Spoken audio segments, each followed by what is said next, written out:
Howdy, everybody, and welcome to the Æther-Tech Wars. I am Matthew R. Dawson, your friendly neighborhood host and GM for this Pathfinder 2e campaign, and joining me around my virtual table tonight are Brandie, Brie, Crimson, and John. Say hi, everyone. Everyone. Hi, everyone. Hello. Unfortunately, Dyto will not be with us this evening. Now, before we begin, we do have a few announcements to get through, starting with the sponsor for tonight's show, XSplit. XSplit is a high-quality virtual webcam background remover that works with your already existing webcam. Using this program, you can protect your privacy while you work or play remotely by blurring the background, removing it entirely, or even putting your favorite pictures in the background instead. You can download the app today at xsplit.com, and if you use the coupon code RANDOM with a capital R, you can get 10% off of your purchase. You can find our referral link in the chat and show description. We are also on Patreon now. You can find us on patreon.com/randomrhapsody, and if you want to help out and support the show, we would very much appreciate that. Joining our Patreon gets you a few different perks, like joining our Discord server, access to questions and polls, and getting free GM consultations with me. So lots of cool stuff. You can check that out at patreon.com/randomrhapsody. This week on Wednesday at 6 p.m. Central, we have another episode of Magi Knights Awakening.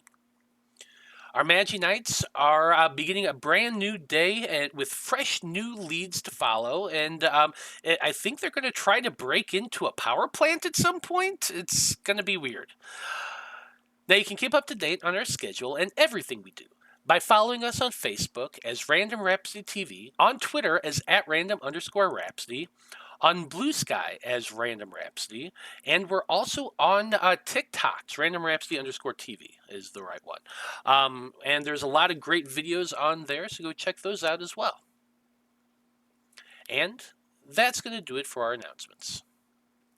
So join us as we return to the world of Loroupa and journey with a new group of Pathfinders who have unwittingly found themselves embroiled in the Æther-Tech Wars.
And we're back.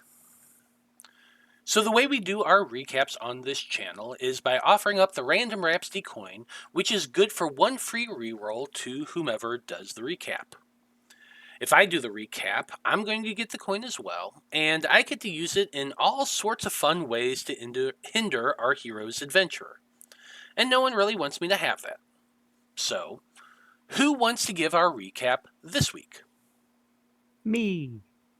Okay, well, then, Draven, tell us what happened last time on the Æther-Tech Wars. During the last time we were here, the group was woken up in the middle of the night saying that there were strange noises down in the basement. So we went to investigate.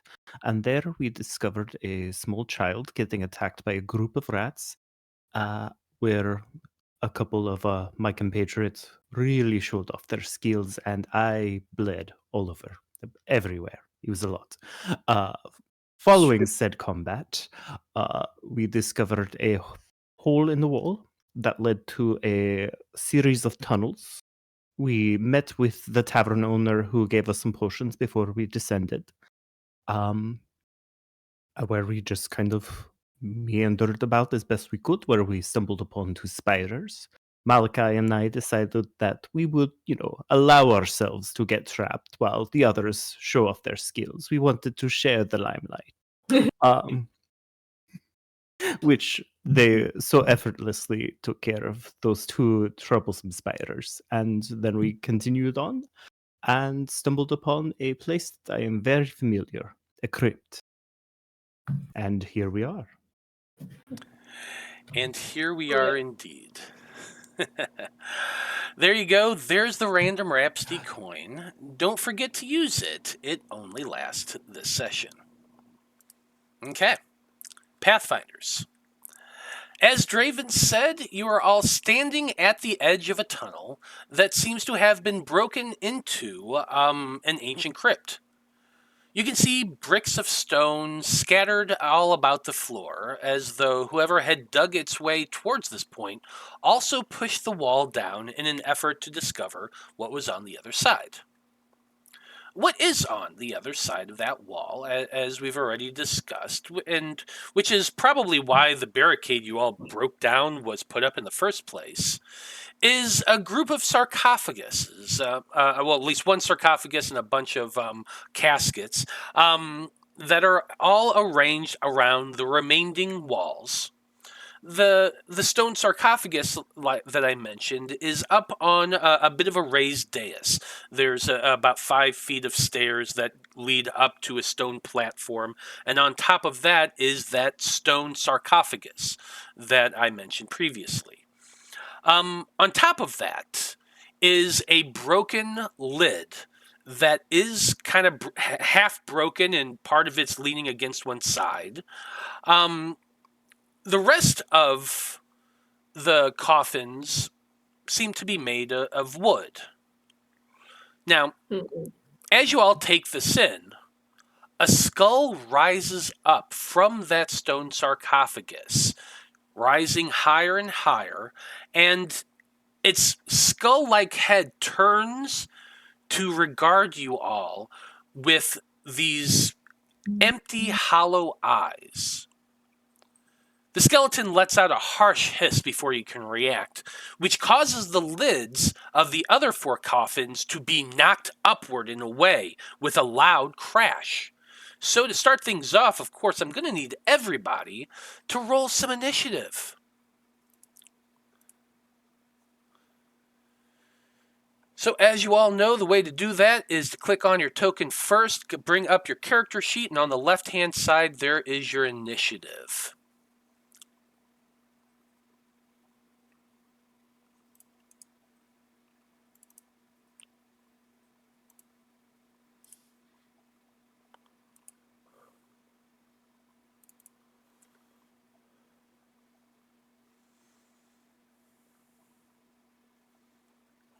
All right.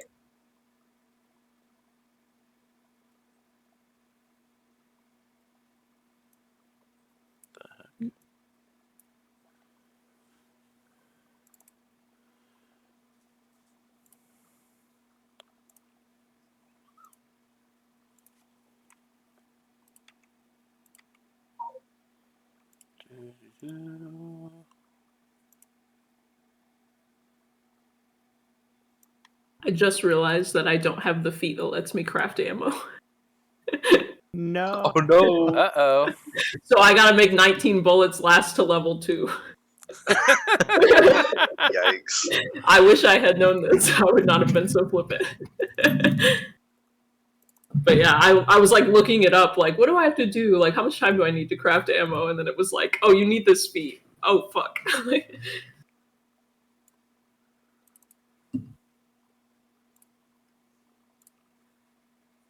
So I'm getting in the mix now. I got a sword. Got a sword. You can do it. I got faith in you. Protect me. And last but not least, I feel like we need to get some good music going on here.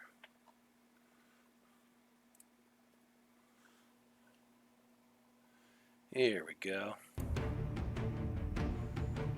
And last but not least, let's get us on screen here. Just a bit here.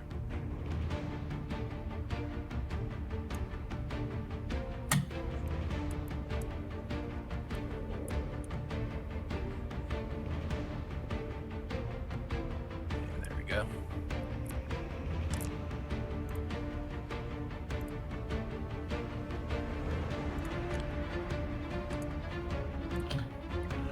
Okay, so as you can see, there is a skeleton and the hands of what are quite clearly zombies gripping the sides of the coffins along the walls. Good news for y'all is most y'all rolled really freaking well and are not currently are currently ahead of reaction of these zombies and the skeleton. Even better news, sort of, is that they're currently lying down in the coffins themselves. So while you can see the skeleton's head and you can see the hands of the zombies, you're pretty sure that's what they are. They're also kind of partially hidden inside that their coffins right now. So that means they're going to have to at least use one action to stand up before they can even get to you. So that's pretty good for you. You got that because you rolled so freaking well on your stealth checks. And as this is happening, Yaekaze, you are just now kind of running up behind everybody. You've been following this tunnel for a while, trying to keep up and to catch up to your compatriots. When the little boy who had been bitten and injured came running up the stairs from the inn, that's about the same time you got down to the common room. So you spent a moment, helping them out. But then you start making your way down. You saw the rats, you saw the dead rats, you saw the tunnel, and you've been kind of following, trying to catch up ever since. So you are able to see your companions down the tunnel ahead of you a little ways. So good news on that as well. Now, let's get into initiative, shall we? We are starting things off with Malachi. So Malachi, you see a skeleton head coming up. What are you doing? That's not my problem. That looks like a big scary bad guy. So I'm gonna go, as my first action, I can move 10 feet with the 10 paces, but then I'm gonna stride to get to the side of this coffin right here. Okay. I see a zombie in there. You do see a zombie on the ground. All right, I'll stab him. Okay. So we got a 12. Well, let me double check here one thing, because I think you're going to get a little bit of a bonus here as well, because they are on the ground. Yeah. So, but no matter what, a 12 still hits. So you stab down into this zombie. What are you using? Your rapier? Rapier. Okay, that does hit. That's 6. Max damage, baby. Not bad. Max damage. And then... Can he do anything? If he's prone, can he, attack of opportunity me? I don't know. You don't know. You honestly don't know whether or not he can do an attack of opportunity or not. Alright, well, I'll just hit him again. I will attempt to hit him again. That's a crit. 21. I'm trying to do the damage here on this guy. There you go. Okay, yeah, that is definitely a nat 20. Go ahead and roll that damage. Critical damage. 15. 15 more points of damage. Nice. You run over to that zombie trying to get up from the sarcophagus, and you just immediately start stabbing into it repeatedly. No point in getting out. Just stay dead. Stay in your coffin. Yeah, you somehow get it right in the neck the right way to bisect the spinal cord with the tip of your rapier, and he just slumps dead. Woo! Gotta love that. That's it for Malachi's turn. Oh, I forgot to do that. That's okay. Next up, we do have one of the zombies. The zombie is going to have to use its first action to stand up.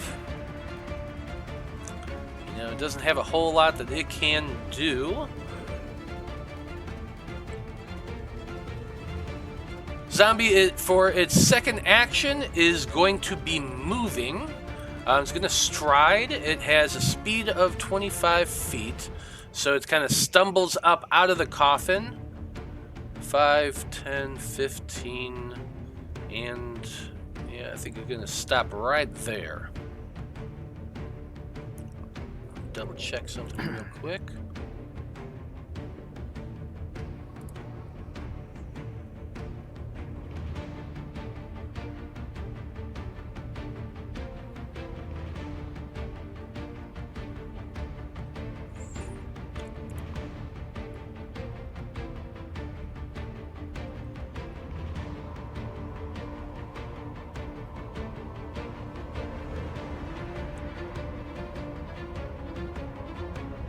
Okay, yeah, doesn't seem like it has any other issues. So it is going to be using its last action to make a melee strike against, against Maiko right here.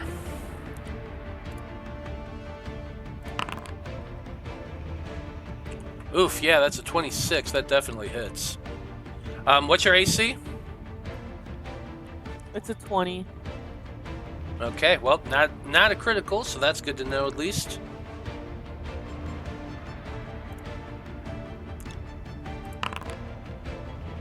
Four points of damage to Maiko.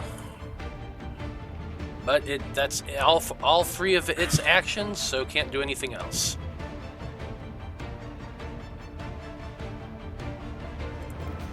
Next up is Yaekaze, coming running up from behind here in the tunnel. What are you doing? I still can't see everything, so the first thing I'm going to do is stride. Can go 20, 25.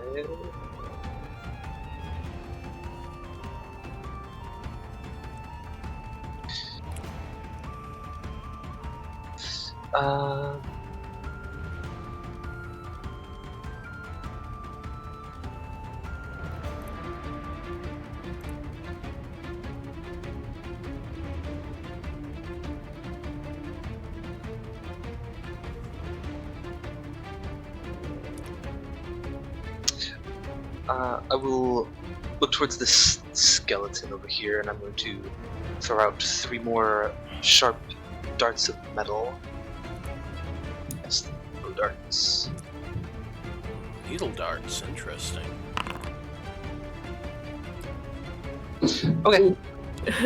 No, they just go sailing over its head entirely. Yeah, they certainly do. You send these needle darts flying through the air and just kind of ping, ping, ping, ping, ping off the stone walls behind it. Oh, sorry, I'm not very good at running, and I ran here, and... Well, that's all right. I'm just glad you joined us. It's fine. Take a moment. We're good. Yeah, take a breather. Sit down if you need. But yeah, that's all I can do. Yep. Well, with that, next we have the skeleton guard, who is going to use its first action to finish rising up out of the sarcophagus. Let's see here. He pulls out what looks like this ancient-looking short bow from down in from inside the sarcophagus. He's holding in his hand. He pulls up this rusty-looking, nasty arrow, and he is going to be aiming towards Malachi for this shot. Oh dear.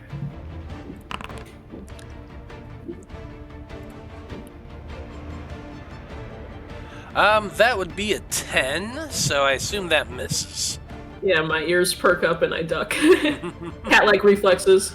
Yep, cat-like reflexes, ducking out of the way as that rusty arrow clatters against the stone. It's going to take one more shot at you. Please. That's a Alright, 12. cool. This time I jump. You didn't even need to. Yeah, I just way overcompensate and jump into the air like a cat that's scared by a cucumber. I love it. That's it for the skeleton's turn. Maiko, you're up next. Well, I think I'm gonna take a couple swings at the guy that tried to hit me. I feel like that's fair. That wasn't very nice.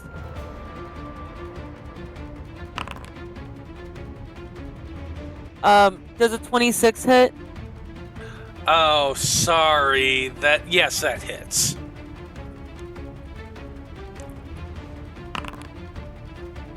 That's 3 damage. 3 points of damage to the zombie. I mean, I'm just gonna keep going. Let's see here.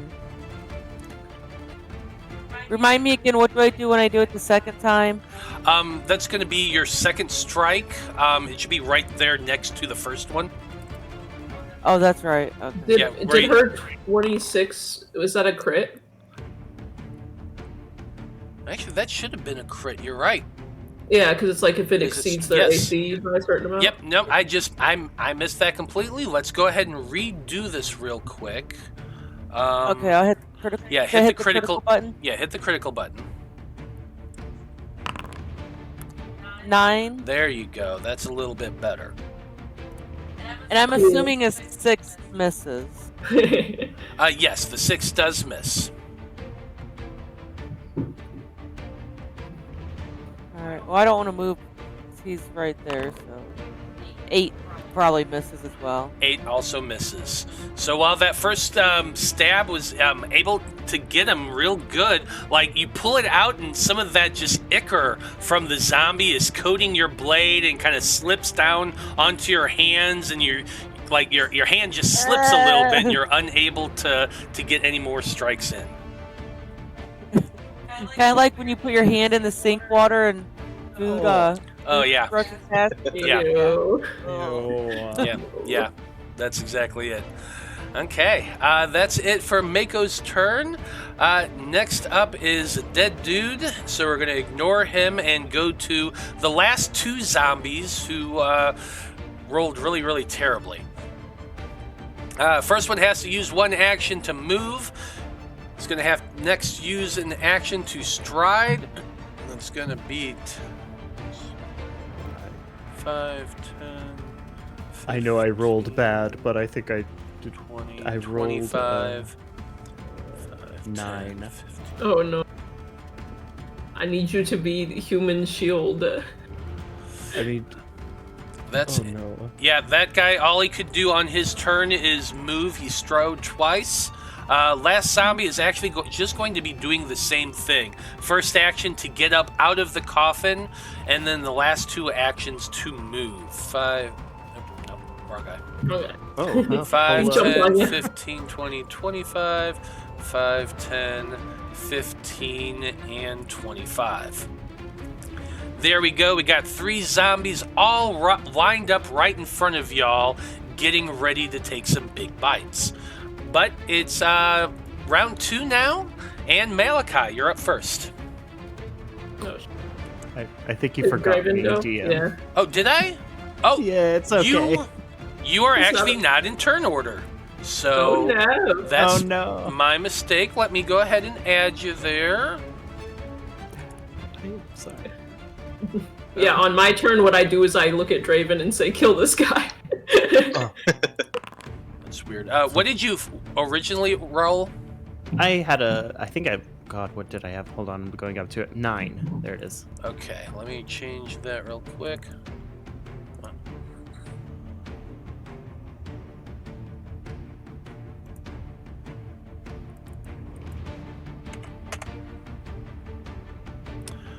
Okay, sorry about that. So No worries. you would have actually been able to go before the 2 zombies.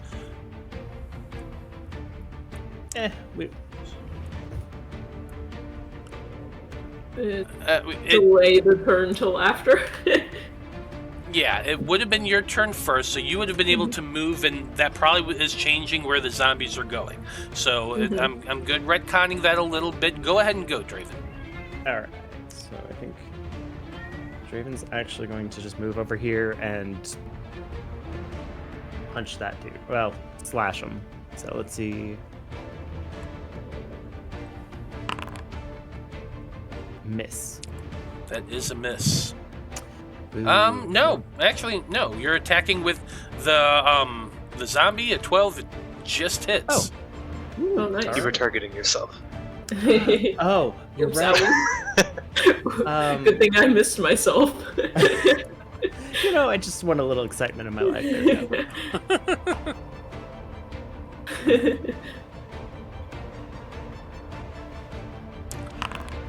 7 damage. 7 points is damage to the actually that is slashing, so it as you're slashing through the zombie, you notice that it actually takes a bit more damage than you're expecting. Your shovel cleaves through it completely, bisecting it in half. It's almost as though the sharpened steel of your blade is cutting through that rotten flesh like butter, and the thing drops to the ground dead. Oh, shoot. Well,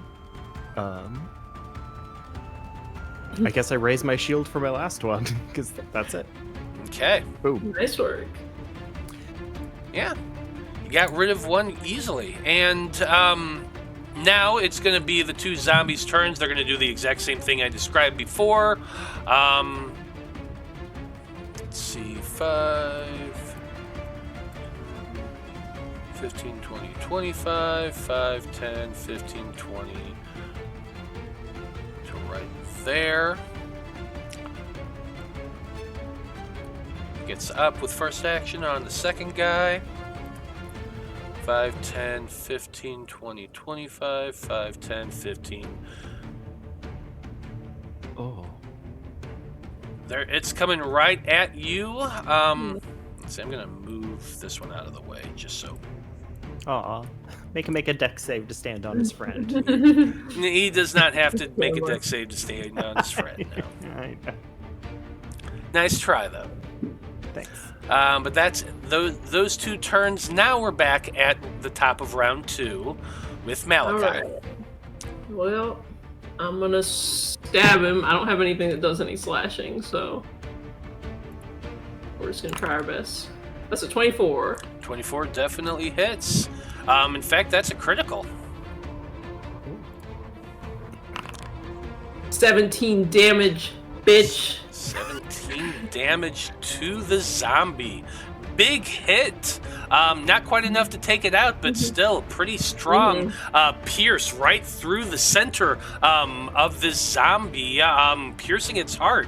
And it kind of seems to be coughing a little bit. I imagine I've got my rapier in my left hand and my gun in my right hand, so I put my gun behind my back and go, I can kill you with my hand tied behind my back. Then I'm gonna try to hit him again. That's only a 9, though. That's not gonna hit. Last one. I don't know what's a good action to do. This is where the Pathfinder stuff comes in. This is I've got where a the whole- Pathfinder stuff comes I in. got a whole list of everything. Just take cover, but I don't know if I can do that right next to somebody. Not really. Can I... I'm gonna see if they can attack of opportunity me. And I'm gonna move back. Because if you step, you can only move 5 feet, right? Yeah, a step is 5 feet, but it does not provoke an attack of opportunity. Okay, I know that attacks of opportunity are weird in Pathfinder, but I don't know much more beyond that. So I'm just gonna stride away and see what happens. I'm gonna go right here. Well, oddly enough, the zombies do not have attacks of opportunity. All right. Process of elimination. I'm doing science over here. I end my turn. I write it down so it becomes science. I'll allow it. Yaekaze, you're up next. Yeah. Well, between Maiko and Draven, they have the zombies taken care of. So I'm gonna look towards the skeleton again. Just out of range. So I will need to stride up behind Draven. Just kind of squeeze up on this wall and reach out, send out another like bluish beam of light towards this skeleton. I need to make a fortitude save against the Vitality Lash. Vitality Lash. Interesting.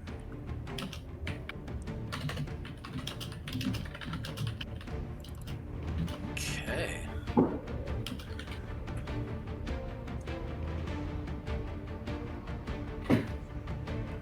Interesting. Okay, here it goes.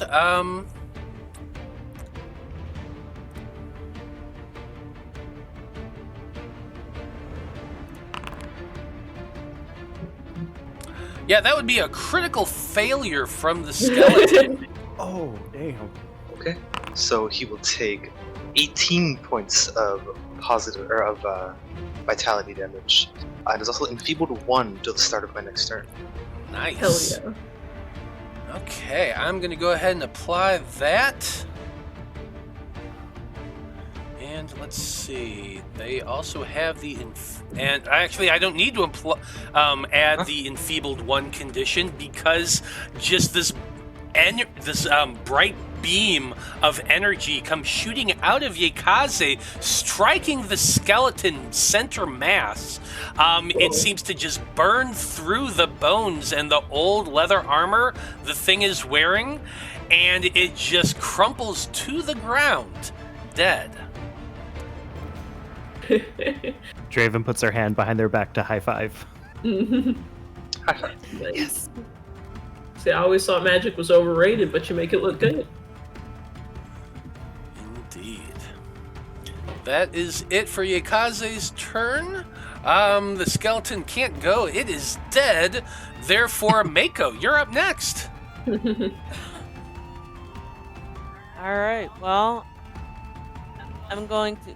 So you said I can step, and that's not like a full action. Yeah, step is 5 feet, and it does not provoke attacks of opportunity or anything like that. But it does cost an It action. It is an action. Yes, it is 1 action. Oh, it does cost. I mean, can't you hit that guy from there? Yeah, I can. I'm just gonna hit that one guy right in front of me. 25. 25 is a critical. Y'all are killing it. Yeah, super crits. For 9 damage to that one. 9 points of damage to him. Hell yeah. It's still up. Alright, I'm gonna do it again. 7, I'm assuming, misses. 7 does indeed miss. And a 2 hits, right? Yeah. Oh, That's sure. Yeah, totally. No. That's right. Nicely. Alright. That be it. That be it for Maiko. Draven, you're up next. I think just in case, I don't know how long this is going to last or go on. So Draven is actually going to do some infectious enthusiasm. It's going to give me and one person, an ally, 30 feet of me, +1 to status bonus of their of their choice. Attack rolls will say it's charisma based. So I'm gonna do +1 to attack. And Maiko, you want that +1? Sure, I'll take +1. I will give you the +1. And then for my last action, I will just flash them up. See if I can take it out. I like it. 26. 26 is a crit. 18. Nice. Wow. Yeah, why don't you just describe for us how this looks as you cleave this next zombie in half?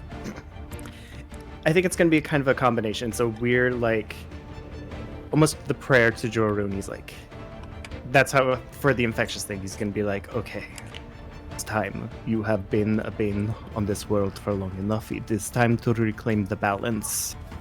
And I'm going to try to cleave him right down the middle, as balanced and evenly as I can. So it is a nice clean split both ways. And then after you just pick up your axe once again, you just watch as the two pieces peel to the side, almost like an overripe banana, and it just crumples to the ground in front of you. That was the coolest thing I've ever seen. I think I'm going to throw up now, though. Well, don't be too humble. Just don't turn around. Like it. Last but not least, we have one more zombie. The zombie has no real sense of self and certainly does not know how to protect itself. So it's just going to stumble forward and try to grab onto Maiko. So first action to stride, second action to attack Maiko.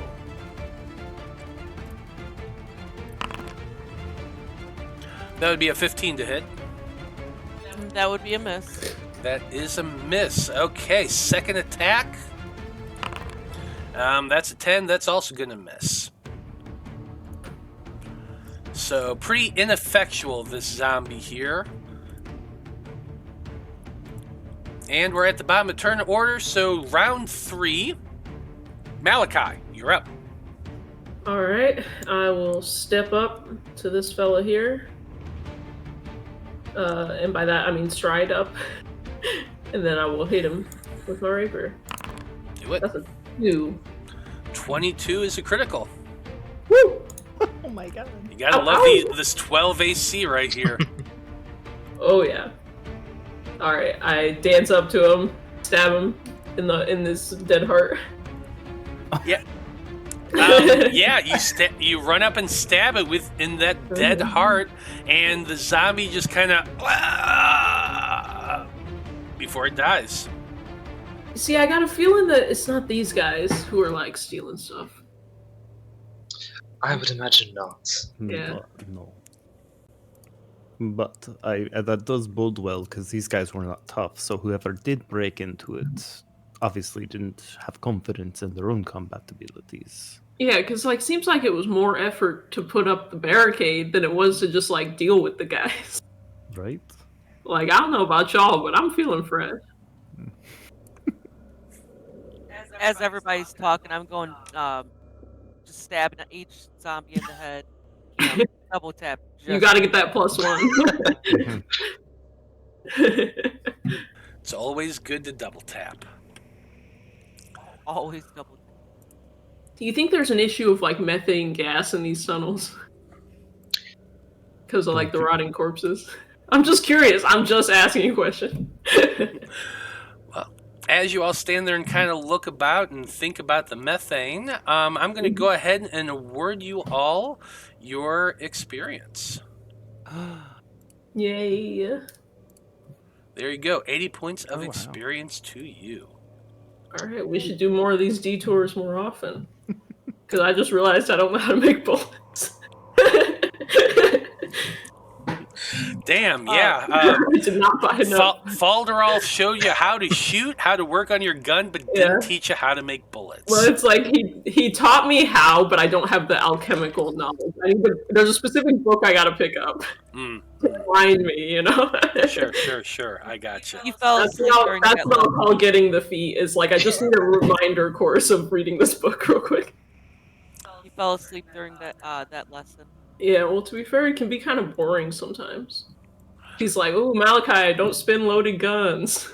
It's not safe.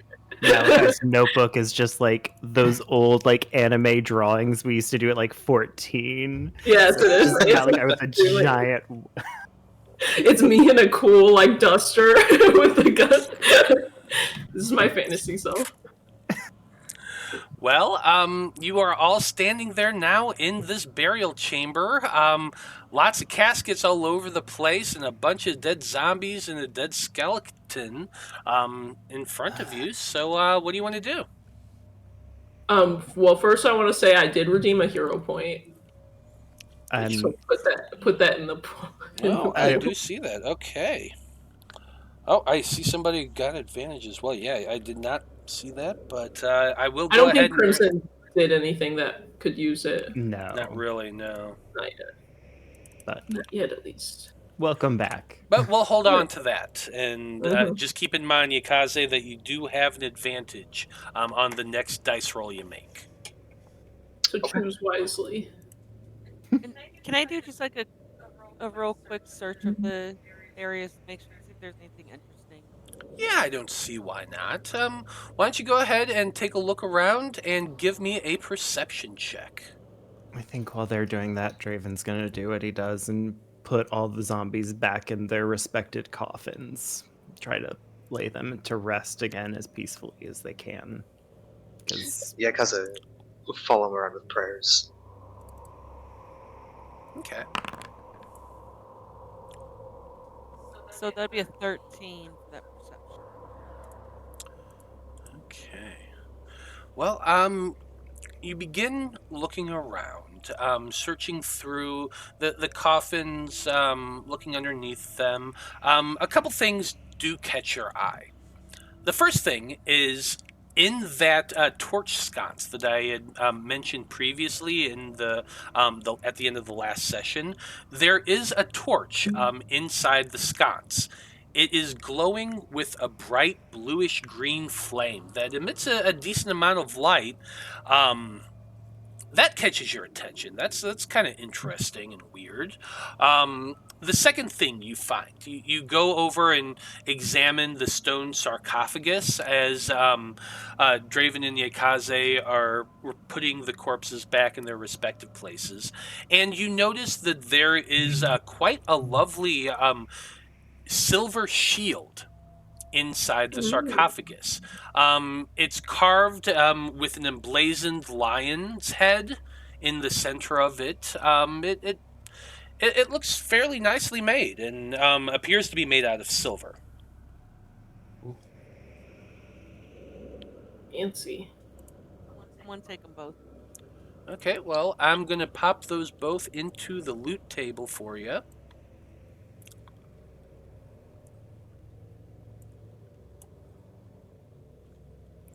There you go.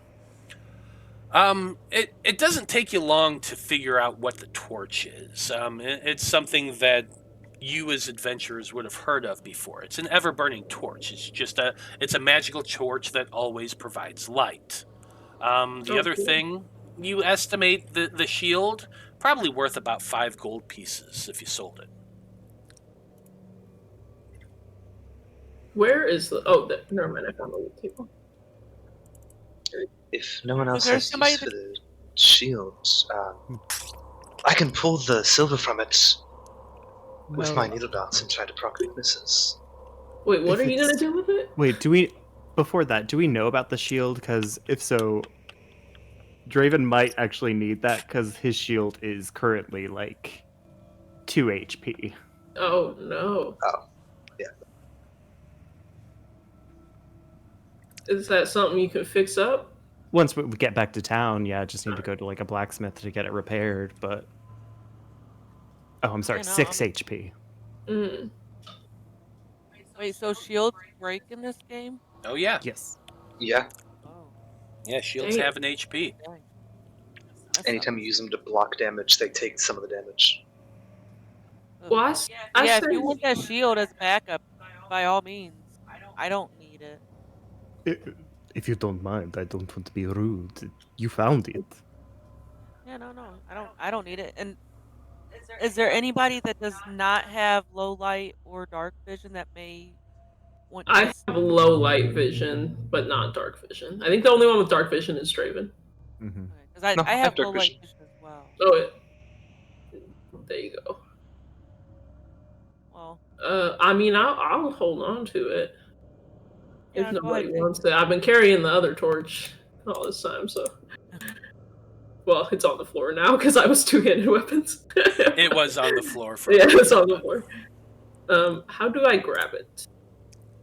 How to accept? Just drag it onto my sheet? Yeah, just drag it onto your sheet. Ah. Let's see if this encumbers me. Probably I think does. I'm good. No, I'm good. That just be it. Listen, all these muscles are just for show. Ain't that the truth? Alright. I'm good.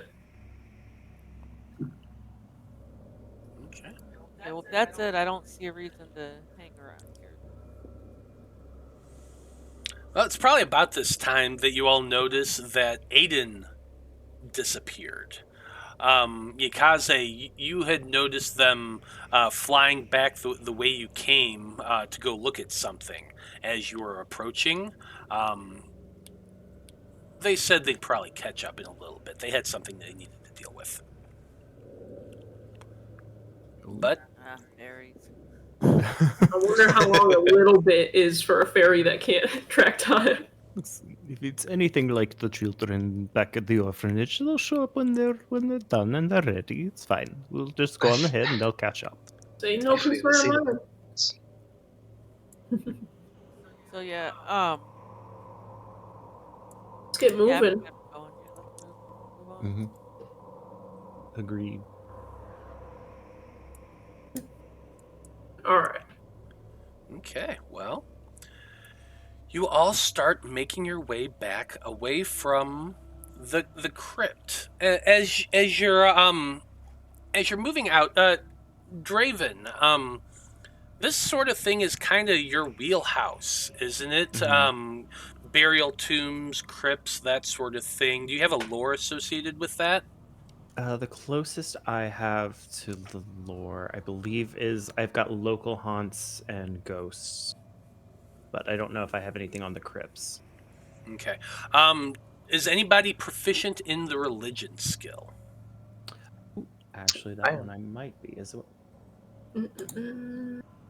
Where the hell is my right buttons? Proficiency. Yes, I am I am. not. Okay. Anyone who is proficient in religion can go ahead and make a religion check as you're all beginning to make your way out from this underground crypt.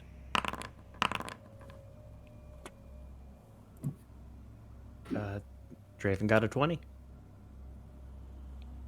Oof. Okay, yeah. With that 20 of yours. So here's what's going on. As somebody who's studied religion and that sort of thing, you know a little bit about burial practices of at least of the five gods and that sort of thing.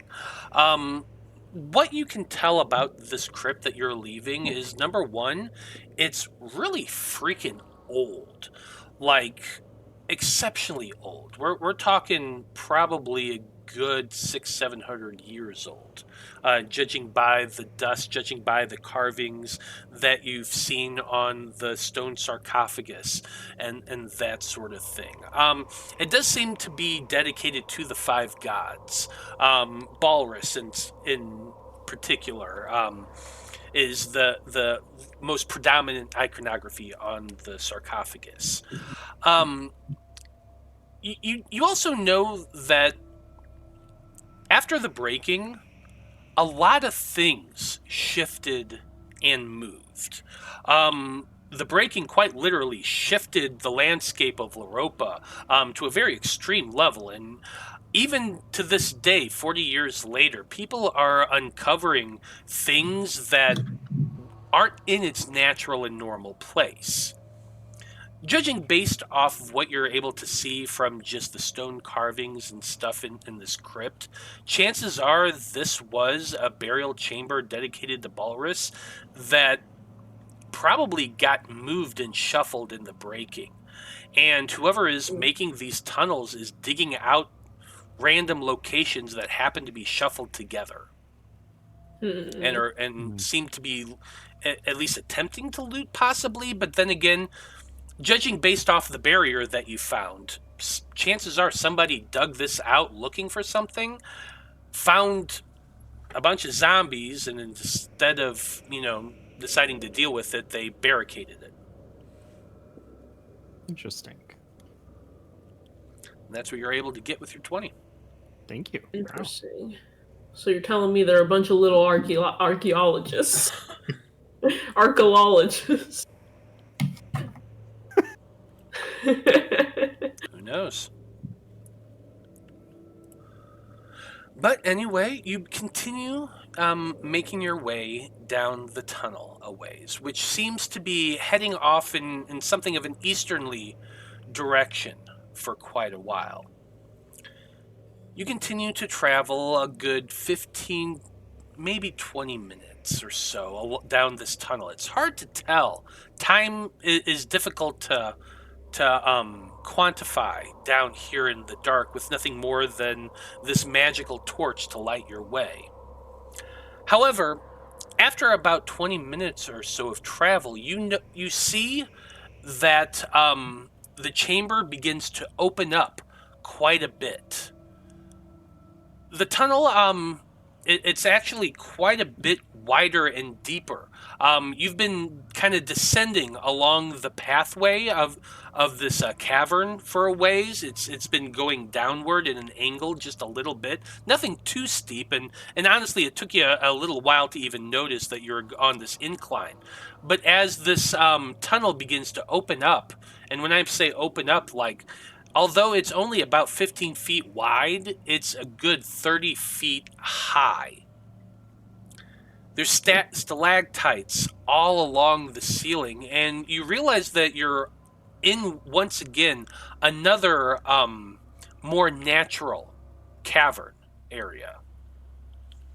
The walls seem to be slick and slightly wet and damp in certain places. But as you continue traveling along, your light begins to shine, showing another adjacent tunnel up on a cliff. It's about 15 feet tall, this cliff, in the rock surface of the side of the wall. But there is a tunnel leading to your east.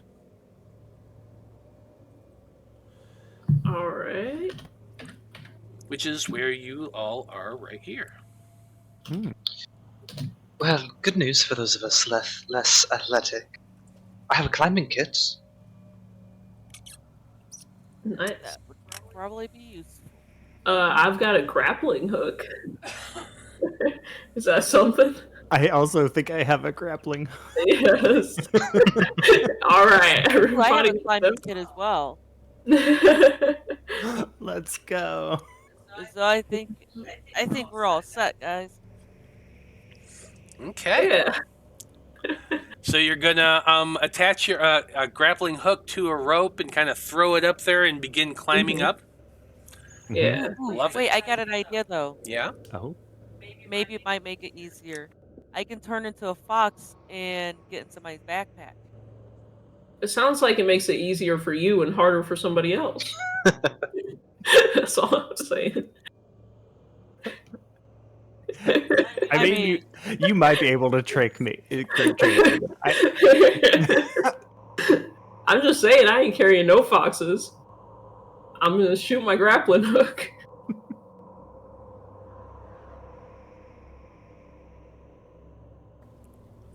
Oh, the climbing kit includes a grappling hook. It does. It does, yeah. Four, dude. By our Absolutely. powers combined. Yeah, let me just shoot 4 grappling hooks. No. Okay, so how does a grappling hook work? A grappling hook is You make just a it a grappling hook. It's just a metal hook that you attach No, to a I mean rope. like logistically in the game, what do I roll? You know? So what we're going to be doing is we're going to be rolling athletics checks. Because you do have the climbing kit, that is going to give you a circumstance bonus to assist you in climbing. That's going to give you all a +1 to this athletics check. Mm.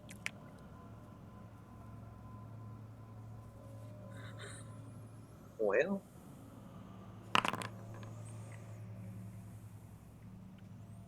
21. What did you say about the roll? Because my sound cut out. Okay, you're making an athletics check, and you get a +1 circumstance bonus because of the climbing kit. I got 12. 19. Perfect. Oh, no. Yeah. About that. Yeah. My fox form idea doesn't sound so bad now, does it? I can't turn into a fox, unfortunately. So Oh, shoot. Yeah, so here's what happens. Draven with your 21, Maiko with your 19, even Malachi with the 12. The three of you are able to begin climbing up, no problem. Draven and Maiko, you get to the top without issue. Malachi, you get to about halfway up there. You're not quite fully all the way up yet, because as you're getting to that point, Yaekaze is right below you, trying to make their way up as well, and Yaekaze just slips on the wet, damp stone and tumbles. Good news is you're not very high up. You're only going to take 1 point of I'm going to call this slashing damage from cutting yourself along the sharp points of the cliff. But that is with the climbing kit, if I crit fail, I can attempt a DC 5 flat check to prevent falling. Yeah, it's you did not crit fail. That's your good news. But you did fail, so you do just take 1 point of damage. But you're still hanging on there. It's just like you slip and you scrape along the wall a little bit and hurt yourself. I just assumed because it was a 6, it was a crit fail. Yeah, the DC for this is a 12. It wasn't a super difficult challenge, but obviously you failed. So I need the two of you to go ahead and re-roll. However, since Draven and Maiko are up at the top already, since they rolled so well, the two of you can attempt to assist your two friends in getting all the way up. This is going to be athletics checks again. You got to beat a flat 20. But if you're able to, you can each give them up, or one of you can give one of you can give the other an additional +1.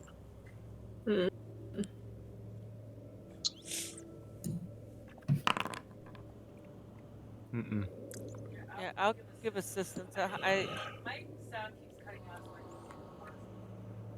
Yeah, so all you need to do, you need to roll an athletics check. Can't hear what I say? I can't hear you either right now, Brandie.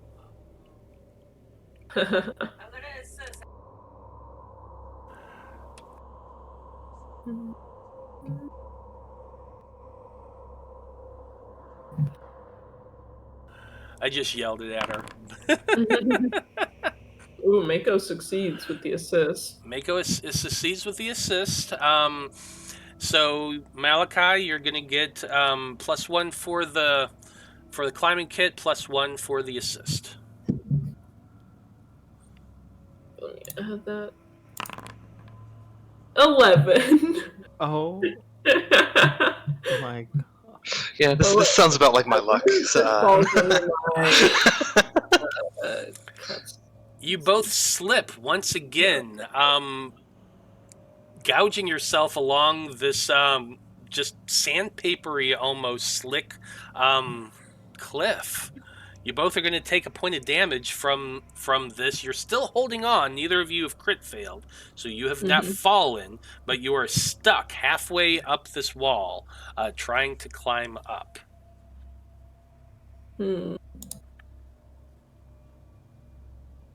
what if one of you just pulled up the rope while we were holding on to it?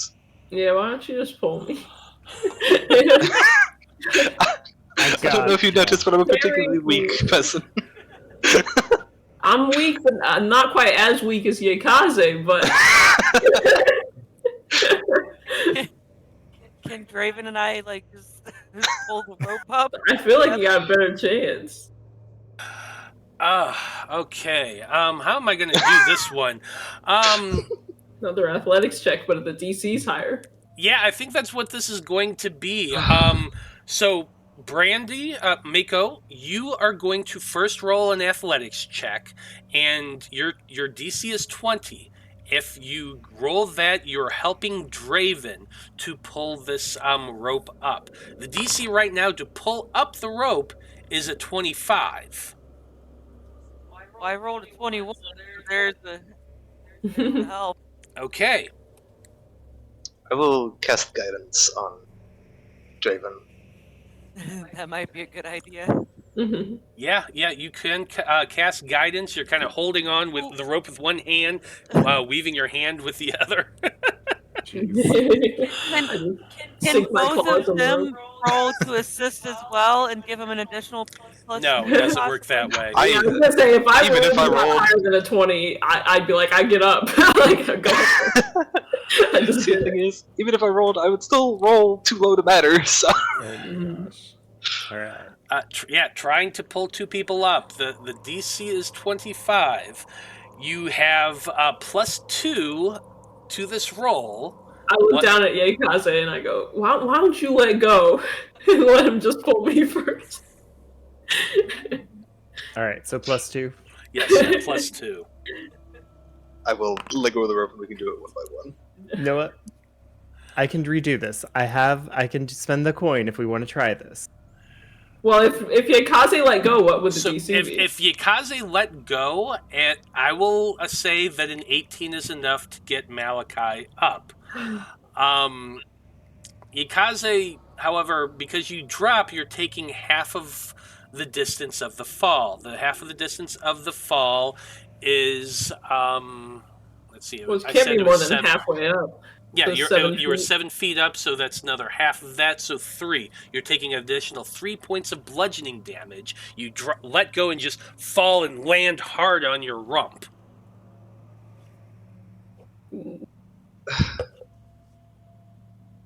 I've made more of a fool of myself elsewhere. This is fine.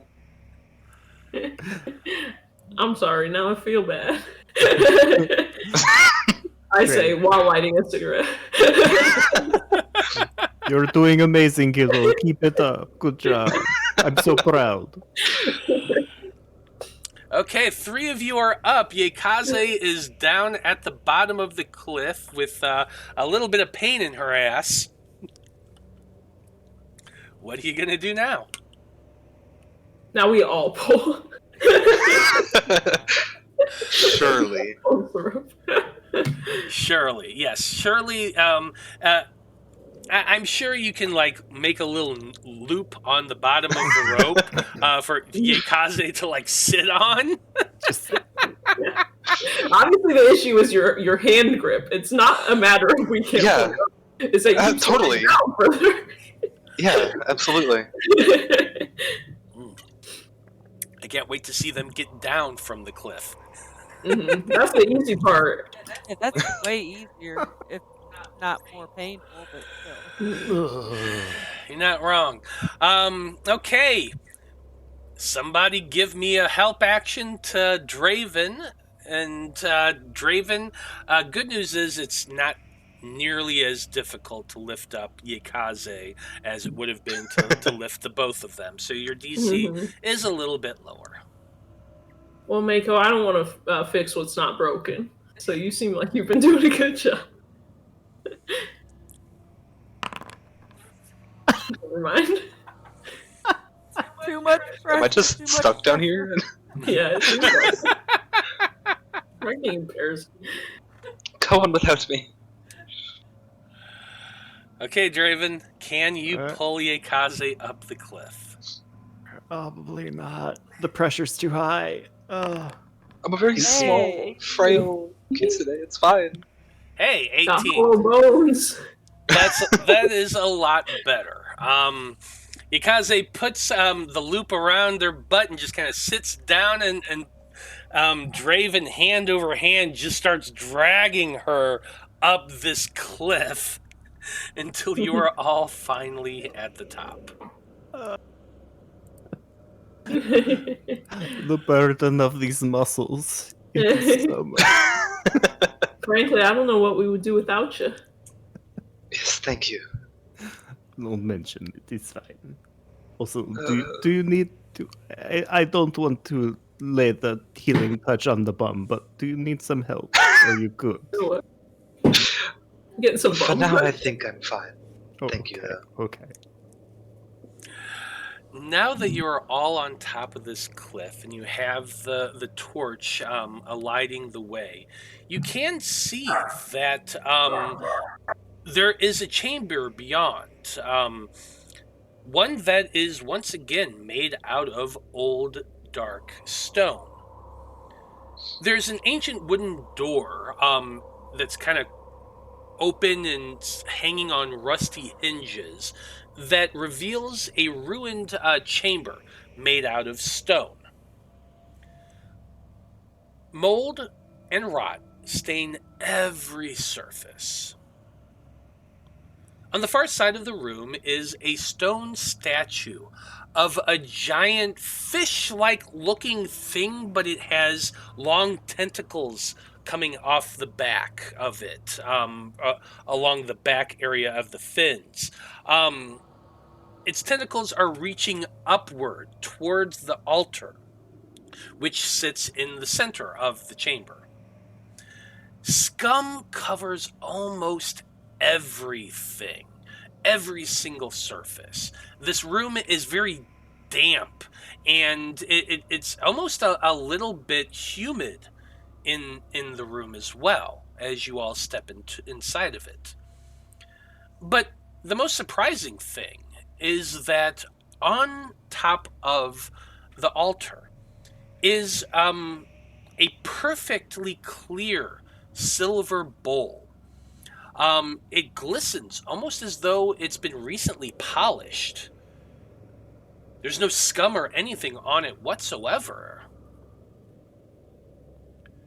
You can also see just it kind of glinting in that firelight of your magical torch. You can see the light reflecting off of the bowl as though there's water or some type of clear liquid filled to the very brim.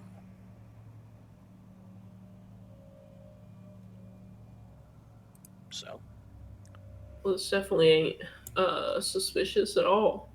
Not, No, not at not at all. all.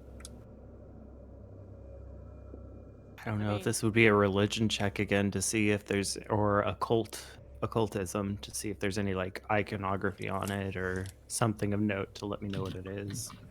if you all want to go up and take a look at it, yes, it would either be a religion or an occult check. I would allow either. No. Are we not allowed to see anything right now? You should be able to if you go into the room. I can't see anything. Yeah. You just move forward. You should be able to. Oh, okay. Oh wait, I just had to It move. just, yeah, it just Oh, there it goes. it had to register that I was there. Yep. Okay. That's weird. Well, should we have anybody, I don't know, check this room for like traps or like, you know, That might be smart. just kind of seems dubious. Also, still seems kind of unrelated to the issue at hand. But you know, I'm all for investigating occultism and drinking strange liquids from silver bowls. I feel like that's a very bad idea. I'm just saying, if you need a taste tester. I can't take that.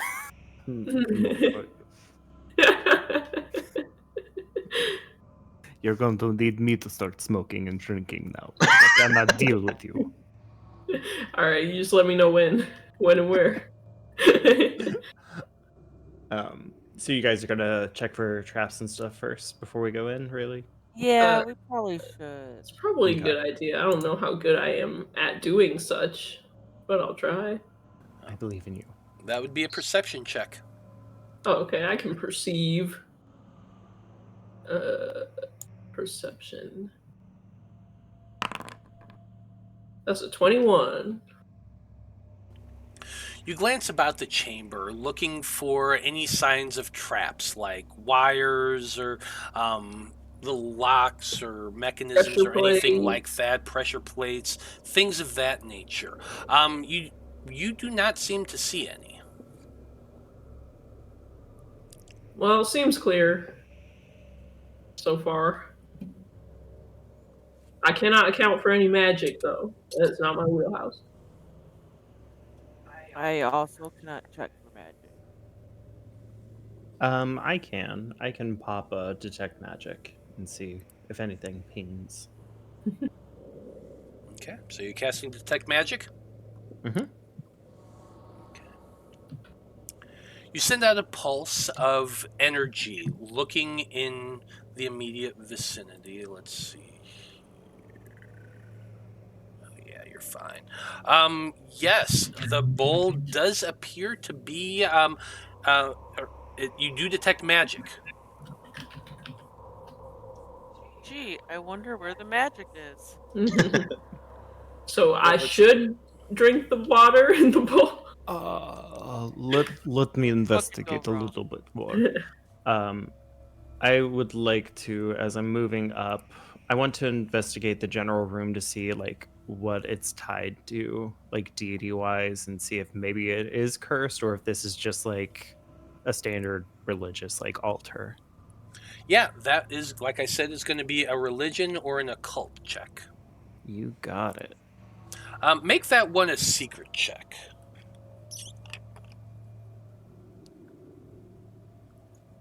I should be remembering to do that more often. 5th edition brain. Oh, how do we make it? Oh, but there it is. Never mind. Haha.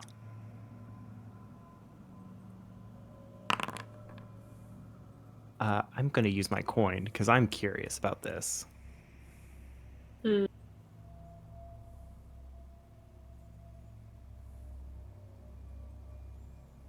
Okay, yeah, go ahead and use that random Rhapsody coin. Wow. Instead Not of again. question marks, you Oh. roll question marks. Oh, deja vu. I'm getting deja vu to the last Maginite stream. Oh no. Well, it's probably going good It's great, guys. behind those I question I'm marks. gonna try something real quick. I know so much. That makes one of us. Oh, that okay. So, so which one did you do? Did you do private GM roll? I thought so. Okay. But you're still able to see it in the chat? Yes. Blind is the secret roll. Blind is the secret roll. Okay, thank you. Oh, okay. My apologies. So I just got to remember the terminology with Foundry, so it's blind check. But anyway, so yeah, you examine the bowl. The bowl itself, the water in it is pure and clean. Like you can see to the bottom of the silver bowl. You can see etchings of like sea kind of motif around the edge of the bowl. Unfortunately, it's really difficult to tell. Like you've never seen iconography like this before. It's definitely not something that you have read about in your training underneath the Church of the Five. Okay. Hmm. Magic fishbowl. That's all I got. Does the bowl lift up? Come off of there? Do you try to lift it up? Well, I'm asking Draven. Oh, I thought you were asking me. My bad. You know, Draven, does the bowl pick up? Well, one way to find out. And I pick up the bowl. I flinch. I go behind the wall. You all watch as Draven reaches out gently to pick up the bowl. Malachi jumping back behind the edge of the doorway. I poke my head in. Yeah, yeah. You lift up the bowl. Look, guys, I have bowl. The Alright. water Are you able- splashes. Oh, Can you Alright. spill the water? Wait, that's good, fresh, clean water Oh, you don't know if it's actually water for or not. drinking. Would you like to look? You have what appears to be some religious knowledge as well. Maybe you might be a little bit more skilled than me. I can try. I don't. I'm not currently from dumping around my here, water but- skin. Or we just have the cat drink. We'll differ, right? Well, let me see if I know anything. Store it up. Okay, you're going to check it out as well, Yaekaze? You examine the exact same thing, and looking between the statue and the symbols on the bowl, you're relatively sure that this is indeed a water deity of some type. And you begin thinking back on ancient texts that you've uncovered before, just talking about different various random gods that have appeared in Loroupa since the breaking, and one of those does come to mind. This seems to be a smaller god, one of the lesser known, lesser worshipped minor deities that tends to build up cults every now and again. The name is Gozresh, Gozresh.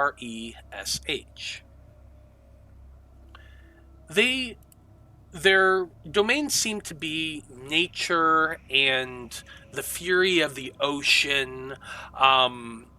You're not quite sure, like, as far as pantheon, are they good, are they evil? Most of the minor gods, the lesser gods, tend to be kind of unique and varied, and since there's so many of them out there these days, it's hard to really keep everything in your head. However, you do know that Gozresh is an ocean god. It's one of those types that, like I said, kind of cults pop up every now and again of these different minor gods and that sort of thing. And as you glance about this chamber, chances are this is probably a very old structure that has recently been pushed up closer to the surface. Just looking about, like, you can see the moss, you can see the lichen that's coating the walls and that sort of thing. And yeah, why this is here now, chances are it got pushed here during the breaking. It's just another random piece of unknown or lost location that has been recently pushed to somewhere closer to the surface. I hold out my empty water skin for you to put the water in. What if it's got some properties, some magical properties? Like, what if it's holy water? It could be useful. I was thinking the same thing, so Draven's gonna fill up the water skin. Ooh. Okay. Regardless, I think we should bring it with us, because even though we cannot tell what kind of magic, I'm sure that the wizard above probably might be able to at least ascertain more knowledge on it than we can. That's true. It just kind of seems like a little dubious that the looters have obviously discovered this place, but haven't taken the obviously valuable silver bowl. Maybe they have no use for a bowl. Yeah, but it's silver. Or they were scared of enraging Gozresh. I mean, Yeah, did maybe you they not were. see how you reacted when I lifted the bowl? Perhaps they are also superstitious? Yeah, but I'm curious. Curiosity I'm killed the scared, cat, but I'm curious. Malachi. Yeah, but satisfaction brought it back. Drink the water. I'll do whatever Draven tells me to do. I drink the water. No. Love it. Hell yeah. I drink just one gulp of it. You take a big gulp of the water. It tastes very salty, and I need you to make a fortitude saving throw, please. All right. Yes, Poppy. 12. 12. My weak constitution. I guess you You, gotta carry me. the moment you swallow this salty water, you feel as though ocean's waves are crashing against your stomach, and your stomach Ooh. heaves as though you are currently seasick. You can't help but damn. double over and just start coughing and gagging a little bit. And Yeah, I imagine I'm stumbling around like I'm on a boat. yeah, you absolutely are. So you currently have the seasick trait or condition. Yeah. Which is going to be giving you a little bit of a penalty for a little while. But you definitely feel sick and nauseous and just absolutely seasick from that sip.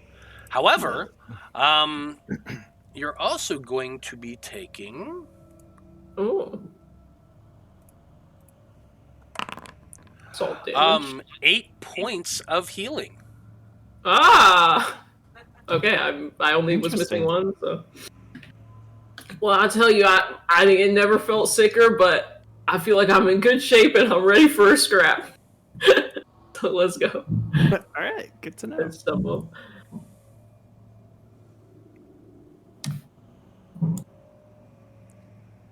Alright. Interesting. Can we do Well, a there's plenty general... more of that. Where that I was came about to say, can we do a general perception check just to make sure we're not missing like anything else, notes on the ground, random artifacts that could be just laying about, just to give some more context to things? Yeah, absolutely. Go ahead and make a perception check. Yeah, just 11.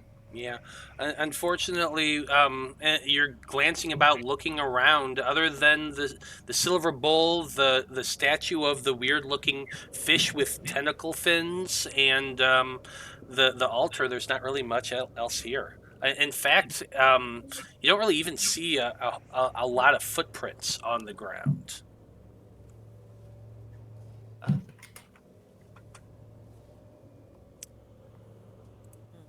Interesting. Well,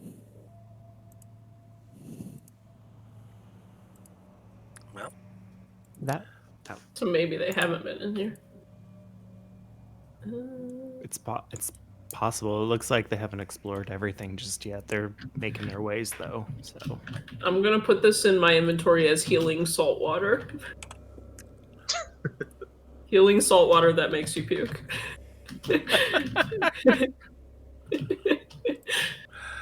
Are you taking the bowl or are you leaving the bowl? That bowl's worth money. Okay. Well, it is currently in the loot table. there's no way this is going to come back to haunt us later. Oh, yeah, it's probably not a curse bowl. And if it is, I showed it the deity that I'm willing to, whatever, etc., etc. Chat says that Malachi is stricken with Fanta fever, seasickness edition. Yeah, I was drinking the clear Fanta. Wanna Fanta, don't you want? I do wanna. Yeah, is it carbonated seawater? Oh my god! I hope not. Can you imagine? I'm more thirsty, but I dumped out all my water. So Yeah, Malachi's feeling a little dehydrated right now. And you got a 15-foot cliff to climb back down, too. So there is that. Oh. I'm just gonna jump and barrel roll, You're just gonna jump off of it? And barrel roll. Yeah. Do you got catfall? I do. And what? I always land on my feet. It basically does half. It's as though I fell half the distance and I land on my feet. Okay, let me take a look. Yeah, pop it in the chat for me real quick. Yeah, is this happening right now? This is when we get... Well, you are going to have to climb down to get down off the cliff, so I assume you're going to be doing that before you continue. Oh, I didn't realize we climbed up a cliff here. Yes, this is a cliff right up here. Oh, okay. I did not realize that. Let me find it. See, I'd never know where anything is on here. Have cats left 10 paces? I'll find it for you. It should be Under feats. Under feet. the button that looks like a medal. Oh, I think I found it. Land on your feet. Here we go. Oh, there you go. You only take half damage and you don't land prone. Prone, yeah. Okay, so if you're jumping down, it's that's a 15-foot drop. See, I thought you were talking about the one that we first came up. No, this is a different one. This is the one. Okay, Yeah, this is I'm what, like so lost. Yes, it's this one here. That's one you climbed up. You gotta climb back down again. So if you're just jumping off and I will attempt to climb down before I jump. I will. Are you sure? Yes. Well, because it was like when we stopped and everything was dark, I had like this idea that we had traveled a lot further. So I forgot that it was outside of this very room. Gotcha. Malachi takes a very confident step forward. And just falls. I teeter over the edge and then fall backwards. Well, good news, you still have your climbing kit. It is still attached over here, so you can use that to get down. It is a +1 circumstance bonus to your athletics checks. Getting down is a little easier than getting up. It's only a 10 DC, so just go ahead and make straight rolls. Right. I'm praying. +1 circumstance. That's only a 7, baby. I'm falling anyway. Yes, you are. You are absolutely falling as you slip climbing down this rope. You're going to land. Luckily, you don't land prone. It's a 15-foot drop.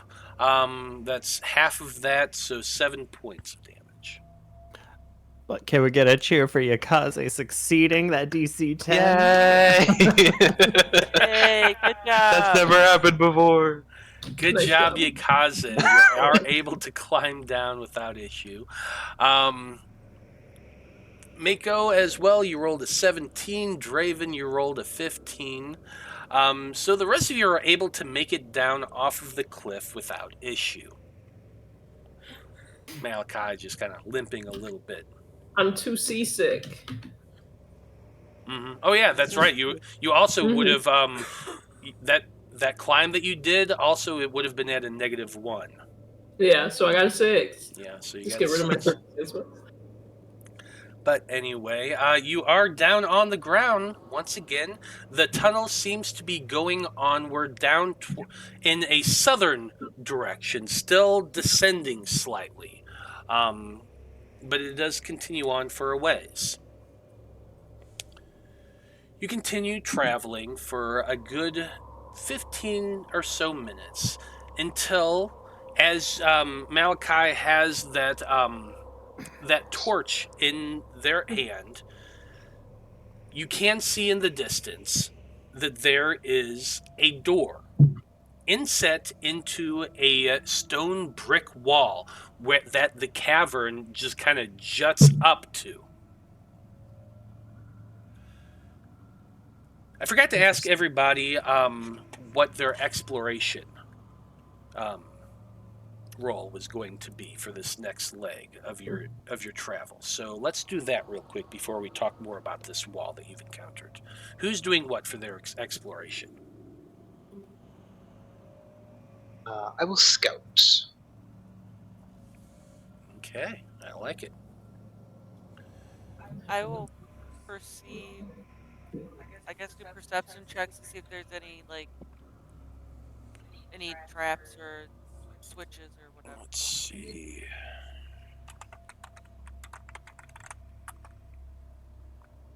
Or wait, is that? I don't know. Is that what we're doing? Yeah, I'm going to pull it out for you real quick. This is an exploration mode. And there's different activities you can do. I'm going to give you the link to that. It's going to be in Discord, so you can look it up for yourself.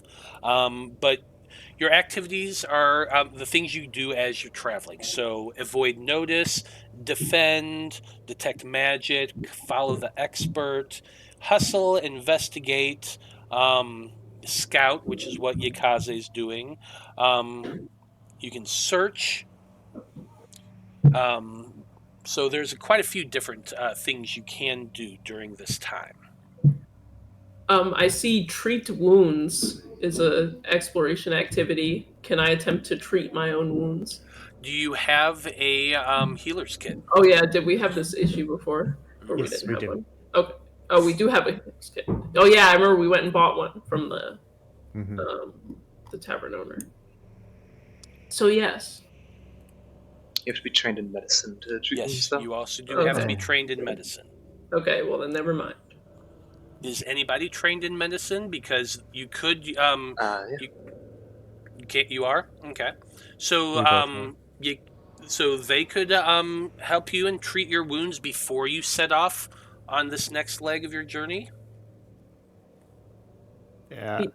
I think Yeah. Draven actually feels genuinely bad, so he will try. Okay,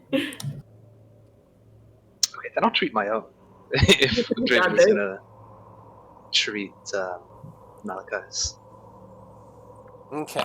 So I'll what? take whatever I can get. So to treat wounds, you're taking 10 minutes to kind of bandage somebody up. If I assume you're both trained, so this is going to be a DC 15 to try to heal. Sorry. That's alright. I tried. No! I don't know how to cure seasickness. I also don't know how to treat a bruised butt. So That's alright. Yeah, and unfortunately, the two of you, Draven and Yaekaze, begin to try to treat your wounds. Draven trying to help Malachi, Yaekaze trying to help themselves. Unfortunately, you're unable to really assist yourselves in this moment. You don't have enough to deal with bruises and the scrapes from the wall, which is unfortunate. I will simply drink a healing potion. Wait, how down are you? Oh, does I'm healing s- potions get rid of seasickness? No, I'm not. I'm down 7 hit points from when I. Oh, shoot. Okay. Gotcha. So I got 3 more. Better spot. Yeah. Well, you can apply that healing and heal yourself up a little bit, but let's talk back. Let's get back to our exploration. Your exploration activities. Yaekaze is going to be scouting. What does everybody else want to do? Just in case, I'm going to have the defend action ready, so got my shield raised. Okay, you're doing the defend activity.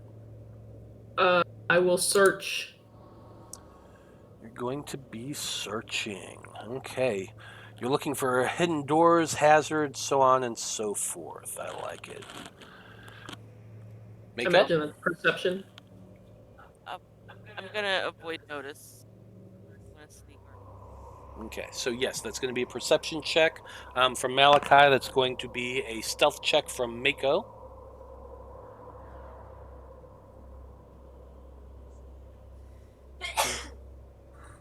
bless you. Thank you. And that would be a 23 for my stealth.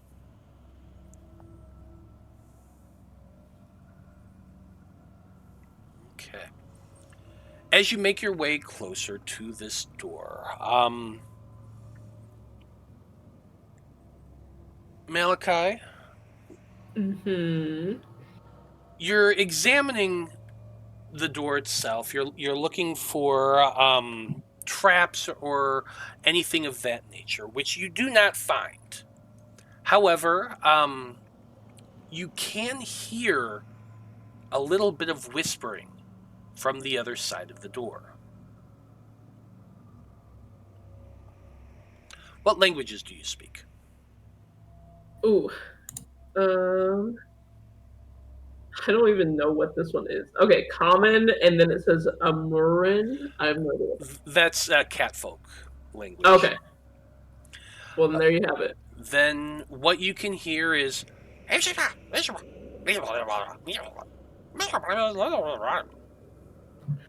Y'all, somebody is speaking Simlish on the other side of this door. How dare you? And He's so fluid and flopping. rocks just fall from the ceiling and crush Malachi. R.I.P. God is trying to kill me for being too funny.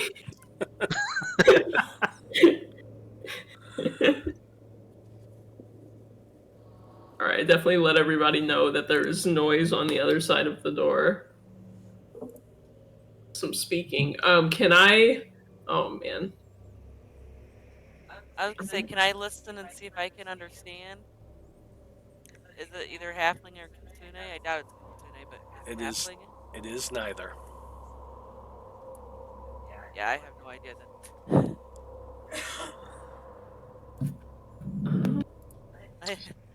I think Malachi is right. I think it's Simple. what was that? Yeah.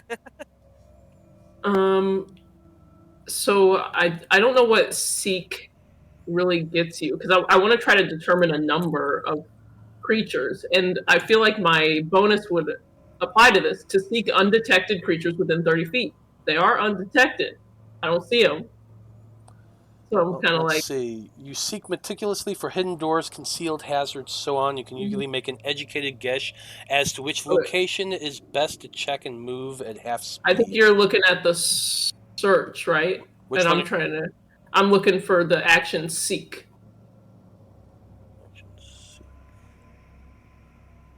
Any undetected or hidden creatures, and blah, blah, blah.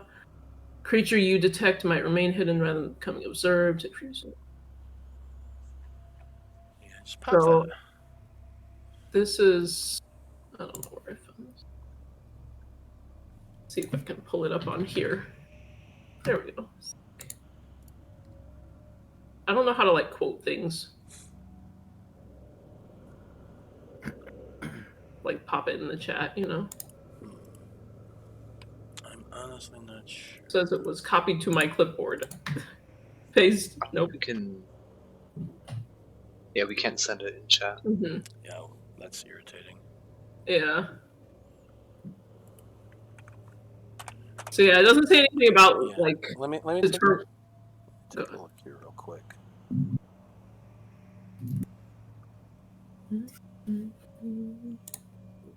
Okay, so this isn't.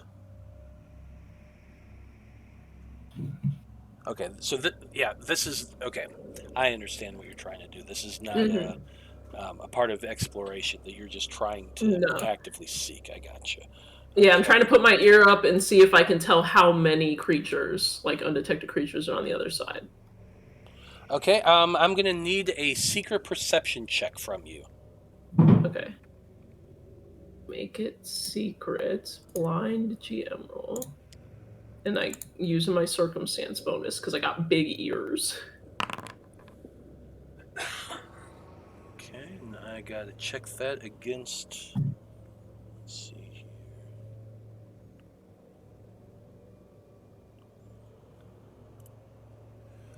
And I'm right up against the door. Yeah, I know you have your ear right up against the door.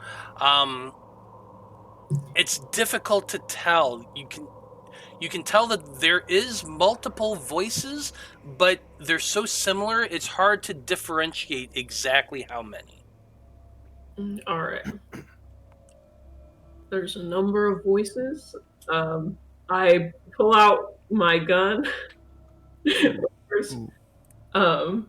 Why don't we just knock? What? It's a door. And give up the element of surprise? I'm saying we bust this door open, going guns a-blazing.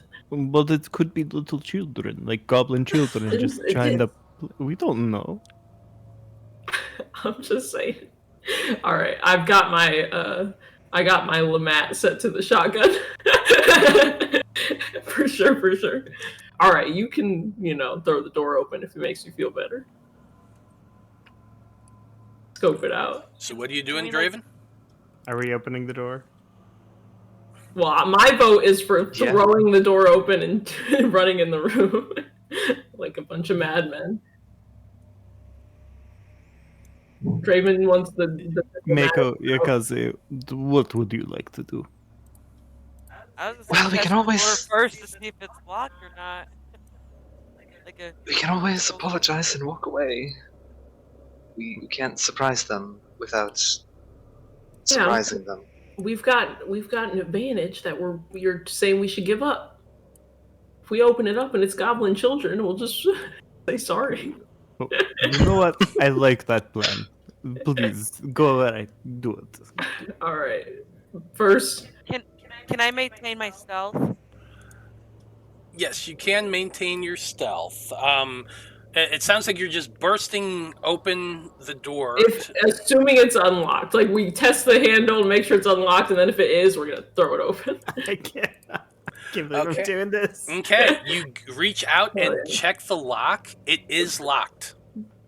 Fuck. I turn around and look at these other people. You did the best Don't you look at me. could. But you told me you can't do nothing about this. I could punch it. I can cast a spell at it. God damn. Maiko, are you able to pick locks? I think I should be able to pick locks, shouldn't I? You tell me, sister. We're asking you. Yeah, I feel like they're all asking you whether or not you can do this ability. I'm saying, would that be like a thievery, or is it like an actual like? It is a thievery Lock? check, and you can do so if you have thieves' tools.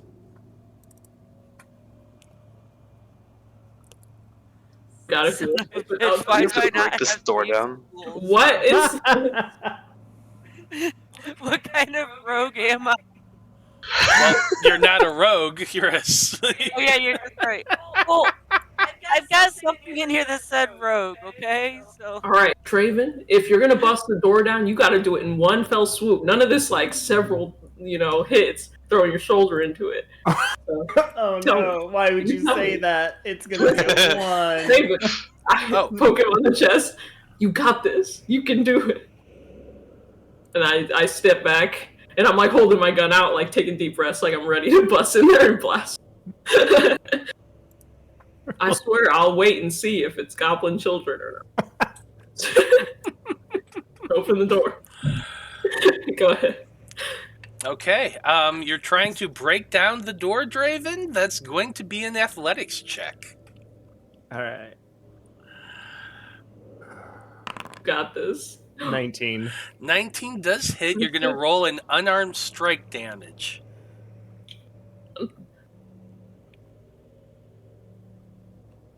How do I just roll the damage? Okay, there you go. 5. 5 points of damage. You reach out and kick it as hard as you can. The wood kind of splinters inward a little bit. It's not completely destroyed. However, it is broken quite a bit, and you hear what's that? A bunch of yelling coming from the other side. Hello, I'm so sorry. I didn't mean Raven, to hit it interrupt you. again! Hit it again! No, hit it again! No, I feel like, oh, okay. I hit it again. Yeah, you hit it again. Hit it one more time. 17. 17 also hits. And then 5 more damage. You smash open the doorway, and you see a room. It appears to be an old, broken storeroom a little bit. There's a wooden wall with another door quite opposite the one you're all looking through now. That's the first thing you see. The second thing you see is a bunch of goblins, all wielding weapons, and the oddest sort of creature you've ever seen standing in front of them all. It appears to be metallic, almost coppery in color, and it seems to kind of clatter and sputter, and a little bit of steam rises up off of the top of this thing as they all just start unloading at you all. And so that's where we're going to take a break. with you all breaking open this door and seeing, oh shit, a big group of goblins are on the other side. I didn't mean to interrupt you, Tanner. I'm so sorry. So we'll be back in about 10 minutes, folks, and when we return, we're going to get into another combat, which is going to be a lot of fun, so stay tuned.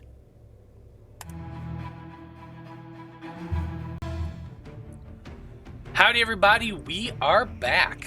And when we last left off, our Pathfinders had kicked down a door and found a group of goblins hiding behind a metallic-looking thing that seems to be emitting quite a bit of steam into the air. And the moment they all saw you and you see them, they are getting ready to unleash just a hail of arrows. So I'm going to need all of you to roll for initiative. You all have the +1 circumstance from scouting. Yes, you do. 22. Damn. 20. Nice. First time I don't roll well. Thank you. I needed you to fail so I could succeed. Yeah. Well, I'm still gonna freaking shoot a shotgun shell in there, so just be careful. Oh my god. I'm just saying, you might get some splash damage if you are too close. Kill this guy over here. We're just having this conversation behind my shield. Like, Yeah. Yeah, I'm like, listen, don't be downwind of my bullets, you know? Don't be in the firing range. And the firing range is all of these 4 guys right here. Well, you did have your shield up while you're kicking, but that's really about it in this moment. We're starting things off, however, it is 2 goblin warriors reacting first. They saw that first kick, they were waiting for y'all, so they are going to be attacking first. Let's see, got this guy right here. Actually, before I get to that, let me move there. We go. Now our audience can see as well. Looky there. Okay. Shots coming from a goblin. The first thing I suppose they would see is Draven standing there. So that's going to be the first shot they're going to be making is at him. That's a 17 to hit. Well, I was going to ask because I suppose my shield isn't up but I did take the action, so I didn't know. Because if it does, then it would miss, but if it doesn't count, that's then the thing. Like, I did it, I was asking you to do what your exploration, but once you started kicking down the door, that really kind of takes away from having your shield ready, I feel like. So I'm going to say that no, your shield is not raised in this instance. Sure. Now All that right, I'm then thinking it about will that. hit. Okay. Well, in that case, let's go ahead and target you.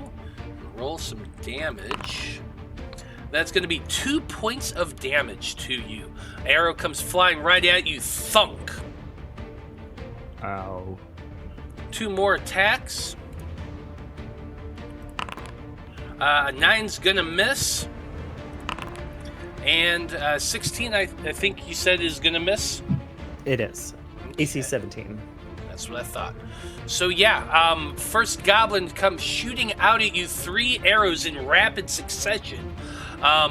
First one hits, second 2 miss. Next up, we got 1 more goblin warrior. He is kind of hiding down here in this lower area. He is shooting at Malachi, who is also standing there in the open doorway.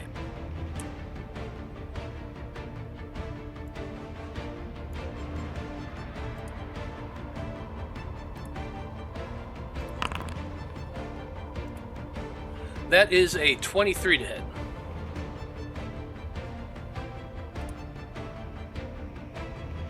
I assume that hits Malachi? Yeah. 3 points of damage as well. It's going to make 2 more shots. And does an 18 hit? Malachi? Are you not? Am I not coming through? No, I can't hear you. I don't know why. Yeah, it's just when you lean back is when I'm not hearing you. Yeah. I don't know, that's well, weird. I'm like, that's how I was before, but okay. I don't know. But an 18 does hit. Yeah. 2 more points of damage to you. Last shot. Actually, I'm going to change my mind. The goblin is, yeah, I think he's going to attempt to meld back into the shadows a bit.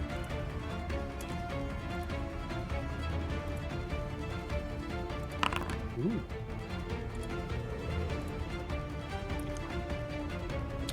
You see this goblin kind of poke its head around the side of this wooden wall, takes 2 shots, which both hit you, Malachi, and you glance in that direction just to see that big grinning goblin face disappear backward into the shadows. All right. You can no longer see them. That is it for their turn. Maiko, you're up next. Alright, so how does switching weapons work in this game? It's just an action. An action. So I'm going to... I think I'm going to pull out my darts. Okay. And then I am going to, let's see.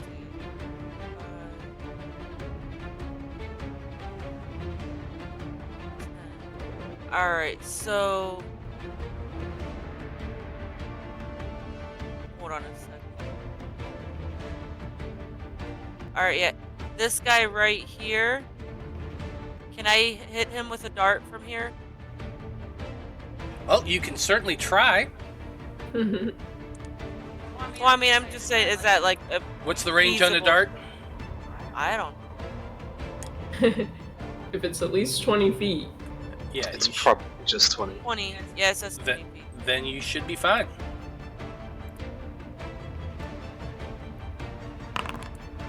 14. 1 second.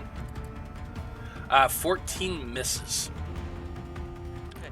So then that'd be it then. 'Cause I moved and then I pulled out my dart and then attacked. So that's 3. That would be 3. You're correct.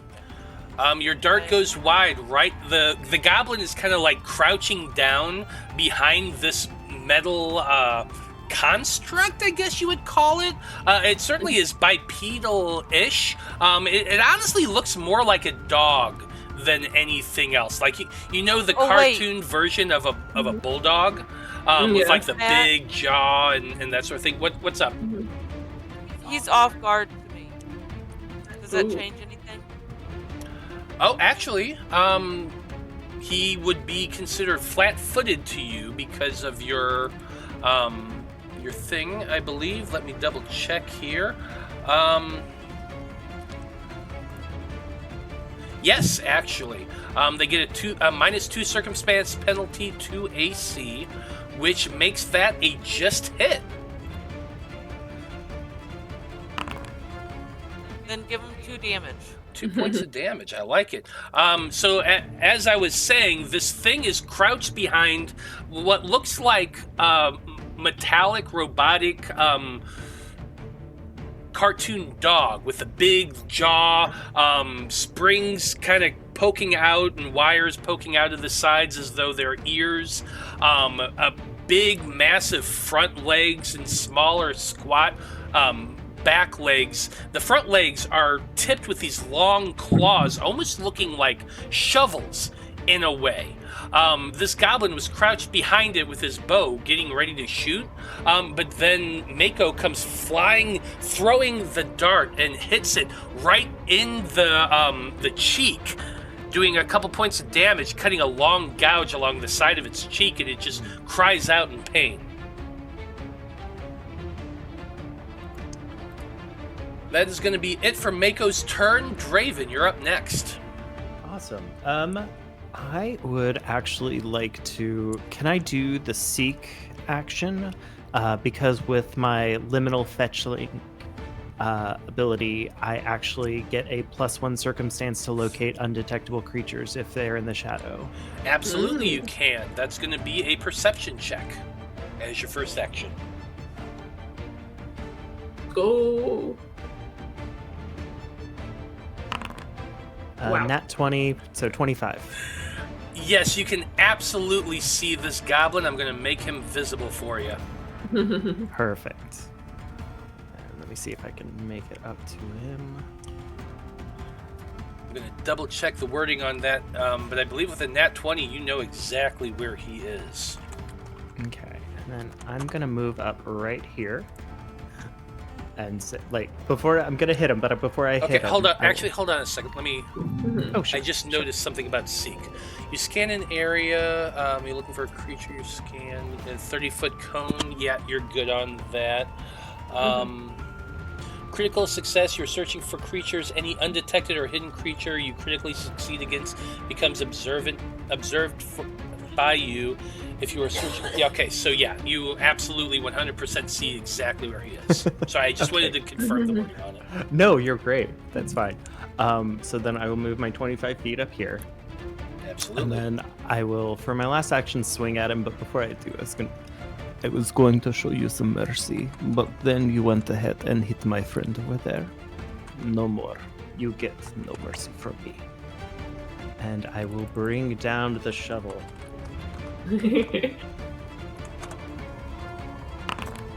For 22. Okay, they do have partial cover because of the angle of this strike, just to let you know on that. However, a 22 still hits. Okay. 7 slashing. 7 points of slashing damage. Nice.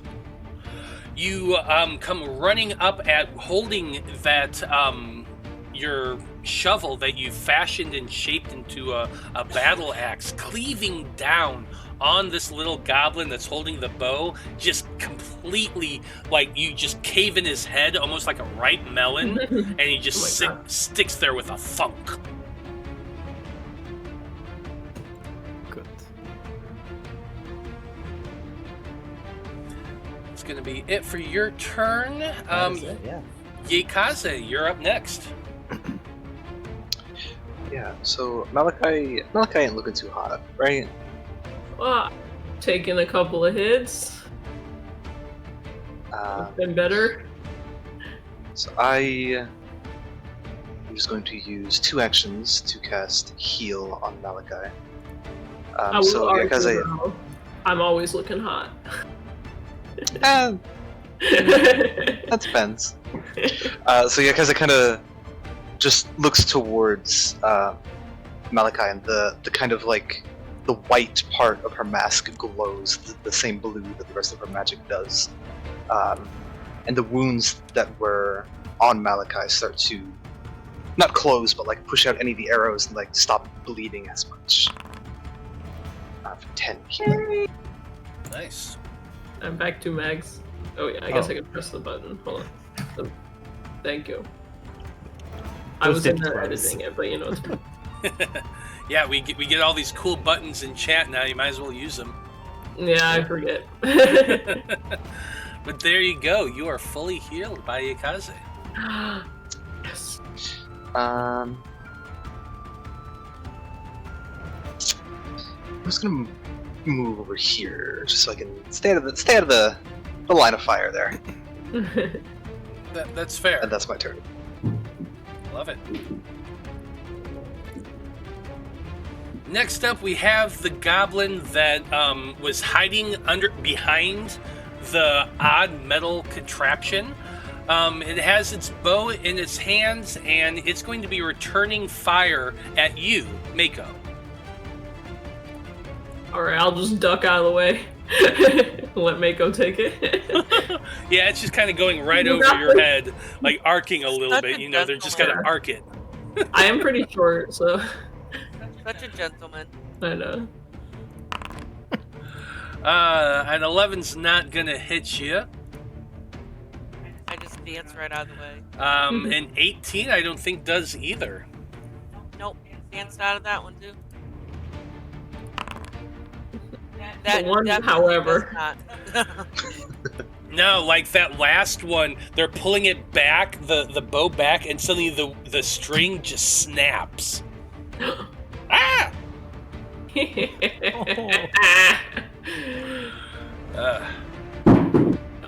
Oh my god. That's it for its turn, but at the end of its turn, it just kind of slaps the metal contraption on the back end. Don't do that. The metalloid contraption kind of shuffles a little bit, and you see this big burst of steam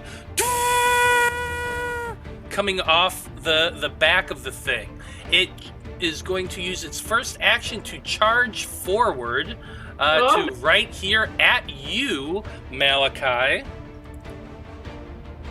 And it's going to attempt to bite you with this massive jaw. Like, it just opens up almost like a bulldozer does. And then it tries to chomp right at you. Wish you wouldn't. But that's a 13. I assume that misses. No. Nope. Too slippery. Neither is a 4. It chomps at you once. It tries to do it again, but the jaw, like, just locks, and it's kind of stuck there. Like a little pebble got in between the gears, and it's unable to open it fully, so it's unable to hit you. That's going to be it for its turn. Malachi, you're up next. Oh dear. I don't know if that would work. Am I able to move to this spot with my 10 paces? I can move 10 feet. There you go. I'm gonna say probably not. Honestly, like, that should be more closed all the way. Or like tumble through? Now, is that something? That's something you could try to do. Okay, let me look at it.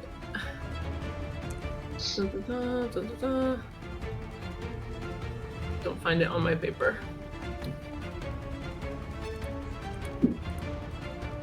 Oh, here it is. Tumble through is acrobatics. Move through the space of one enemy. So if I were to tumble through and move through him, could I end up on the other side, I guess? Yes, here? you would end up on the other side of him. I will attempt it. Okay, this is going to be an acrobatics check against its reflex DC. Here goes. That's a 14. That is a failure, unfortunately. God damn. You try to tumble through it, but it's big, it's bulky, and you just end up hitting the chest of it and stumble backwards. Okay.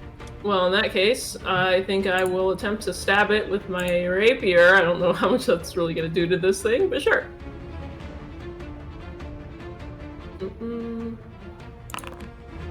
That's only a 10. Alright, so I'm guessing a 10 is not going to hit it. If you're speaking yeah, sorry. Yeah, you stab at it with your rapier, but it's like it's metal and it's just big and bulky, and the tip of your rapier just kind of scrapes along it, missing it completely. All right. Well, this looks bad, so I will. I don't know if this has an attack of opportunity, but we're about to find out. I'm gonna stride as my last action.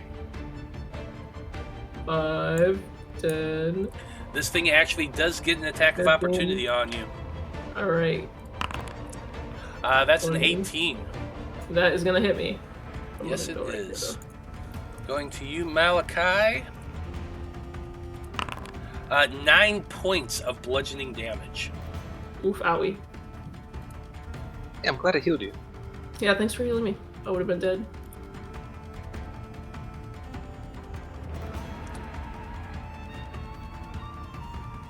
Okay. Alright, that's the end of my turn. That is the end of your turn. Next up, we have one last goblin warrior.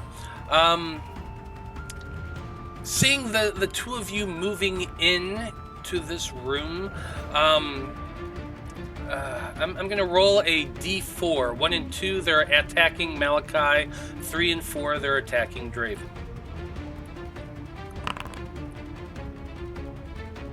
That would be a 2. Oh, I see why it rolled as you, because I have you targeted still. Sorry.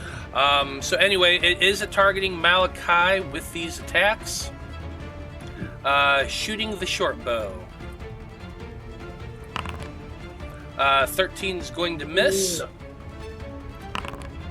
No. 6 and a nat 20 for an 18. That one hits. That one does hit.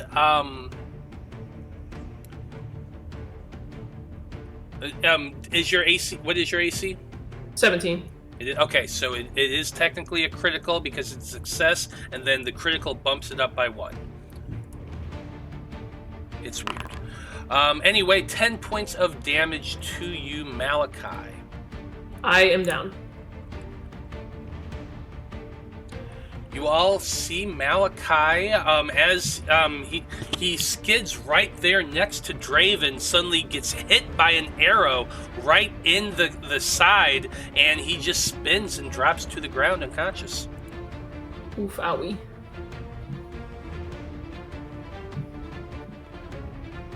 That is going to be it for the goblins' turn. Starting things up at the top of the order is another one of the goblins. I think, yeah, they're going after you, Draven. You are the clear target right now. Perfect.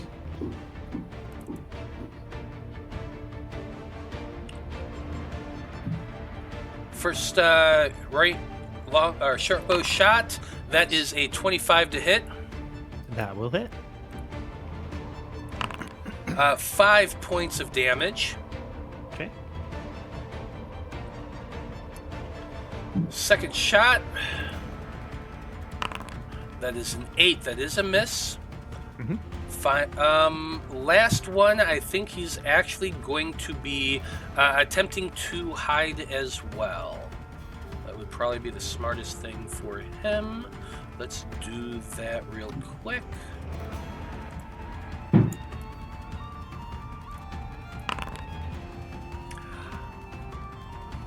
However, he tries to duck his back against that wall, but you clearly saw where he was, Draven. He is not hidden whatsoever. Okay. Maiko, you're up next. Alright, well, I think I'm gonna step Move your mic. forward. Sorry. I'm gonna... Oh shoot, hold on. I'm gonna move forward here.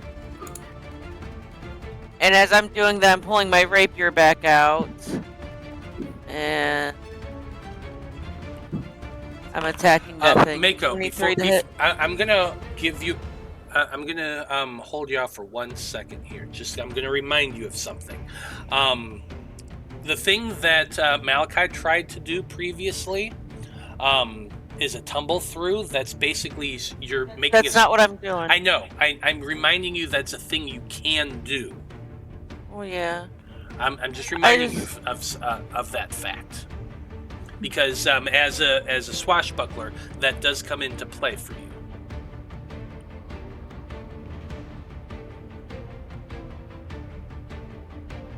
Okay, so I guess I'll do that then. I'll just tumble through them then. Well, you already rolled your attack. That is a hit, so you can choose to do that if you want to just move up. I was trying to remind you of this before you attacked.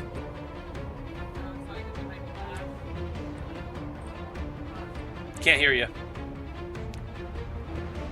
All right. But yeah. Anyway, so. But a 23 does hit. Okay. 23 for 6 damage. So you stab at the creature. You're using a rapier as well. It does kind of leave a bit of a gouge along the metal base of the creature, but you all, as you pull your rapier back, you realize that it really didn't do a whole lot of damage. It actually did a lot less damage than you were expecting it to. That tracks. So, but I believe that's it though. 'Cause I moved, I pulled out my rapier, and then I attacked. So that's 3. Okay, that is 3.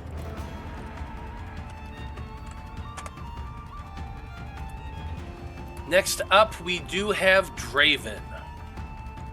Immediately, Draven is going to kneel down, put his hand on Malachi, and do lay on hands.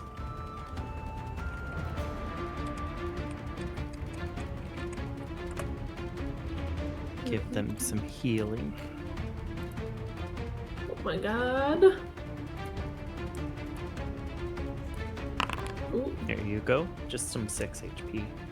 6 HP and +2 status bonus to AC for 1 round. Yep. Thank you. That certainly Over helps my things out. Yeah, just a little bit. Stay Okay, low.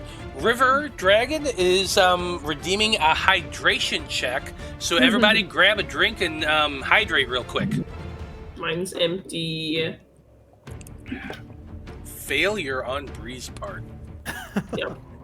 I already was so hydrated from before. Okay, Draven, go for it. And then once Malachi's up, Draven's going to say, stay low, stay safe. Use your eyes. Maybe there's a weak spot on the machine. And after that, he's going to move 5, 10, 15, 20, 25 to this bad boy and try to hit him again.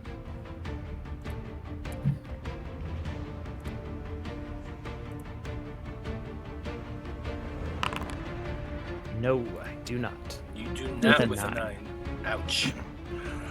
Yeah, the goblin, like he has that broken bow. The bowstring was broken. You come running up at it, slashing. He just pulls the bow up and blocks it, but then it just cleaves the bow the rest of the way. He throws the 2 to the sides. We just have a stare off. Yeah. Yeah. Yeah. Love it. Do you not still have 1? Now that was Heal, 3. move, attack. Oh, you moved. Okay. Yaekaze, you're up This next. is a 1 action. Okay. I hate constructs. Yeah. God.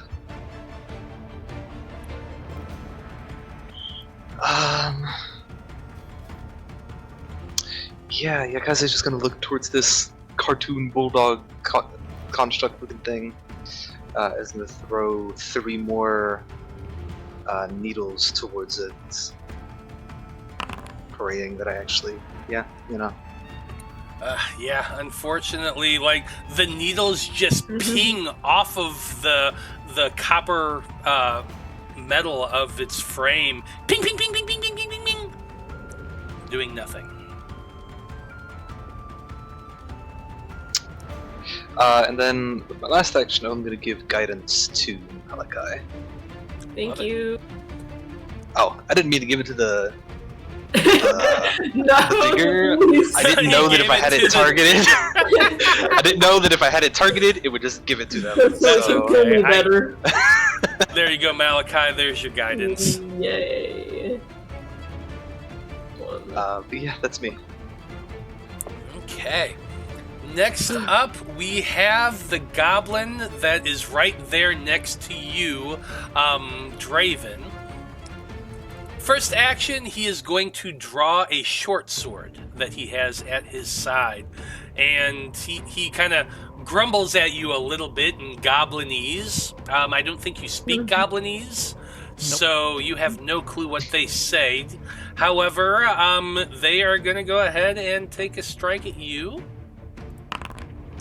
Oh, nat 20 for a 28. Jesus Christ. Yeah, Here we go. Only 4 points of slashing damage. No problem. Yeah, he like hits him with the hardest he's ever hit anybody. And it's just kind of tink. Just a little bit into your. You fool. Oh. That was adorable. Let's see if he can do it again. 2 more swings. Oh God. I did. I absolutely did get another nat 20. That is hilarious. Much better. 12 points of damage into you, Yaekaze. Or, Draven, sorry. Oh, I was saying to me. Into Draven. I would have been dead. It wasn't so cute that time. No, it was not. It absolutely was not. That was his second swing, by the way. He's feeling a little bit more confident now, because like that first one just kink, second one, right into you. Third attack. Or he drew his sword, right? 20. Oh wait a minute. Yeah, you're right. He drew his sword. He drew So his this sword. that is not an attack. You're right. Thank you. Thank God, because I think that would have hit you. Whew. Okay, well, that's it. Let's go ahead and continue on here. Goblin's turn is over. Next up, we got the Digger. The Digger is right there next to you, Maiko. With that rapier, you're like kind of sitting here wondering to yourself, what are you going to do about this one? Let's see if it can attack you. Here's its jaws coming right at you. That's an 11. That's going to miss. We got a 12. That's also going to miss. And a 13. You want to describe for us how you dance out of the way, Maiko? Oh, you're chewing. That's the nonchalance with which Maiko dodges. Yes, that must be. Oh, well. Anyway. Let's continue on. Malachi, you are not dead. That's good. You're also lying prone on the ground. I kiss my Balrus necklace and point to the sky. This one's for you, big guy. I stand up. That's my first action. Okay. I'm gonna level my gun at this here creature, which has forsaken me, and I will shoot it with a regular bullet and not a shotgun bullet. So here goes. That's a 23, baby. 20. Let me see here. Yeah, 23 is gonna hit. All right. It's 5 damage. Technically piercing damage, but it's concussive, so it's also bludgeoning damage if he's not immune or resistant to that. So that's an interesting thing, because technically you're a bullet.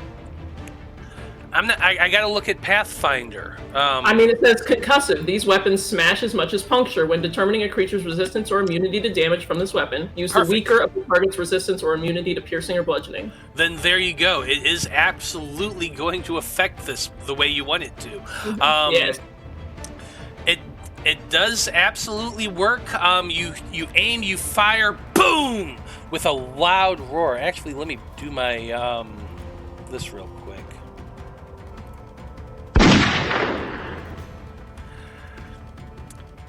The bullet hits the creature, and not only do you see it take the 5 points of damage, but it definitely looks like it hurt it a little worse. Ooh. So he took no. Let me see. Takes no damage. Oh. No! Huh, that's weird.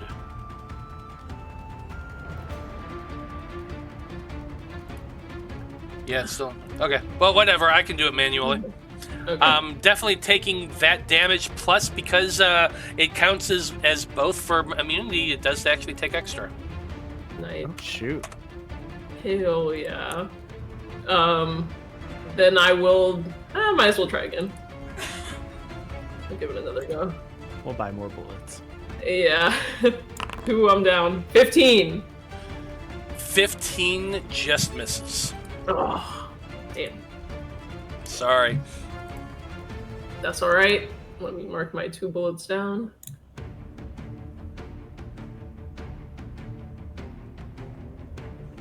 Okay. Next off, we have one more goblin.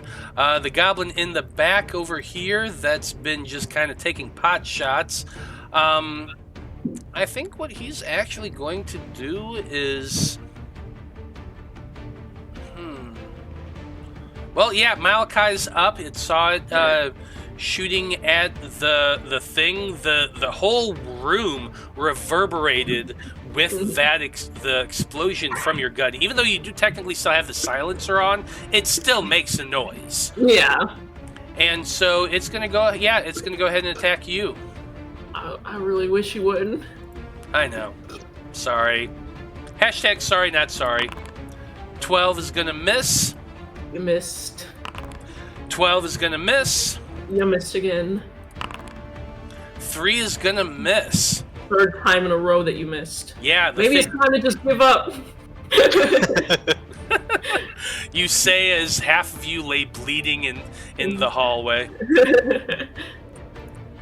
That's going to be it for that dude's turn. We're at the top of the turn order. This is round 3, and there's another goblin. The one that's been hiding down here.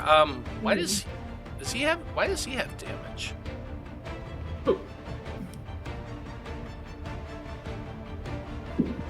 Oh, is that the one that... No, the one that Maiko struck to the beginning? Or is it... No, has he always been this over guy there? down Oh. here, he's been hanging out down here. It's this guy. Oh, weird. He hasn't been hit, but for some reason when I click on his token, it shows he has damage. Wonder if I accidentally sent damage to him. That was Balrus looking out first.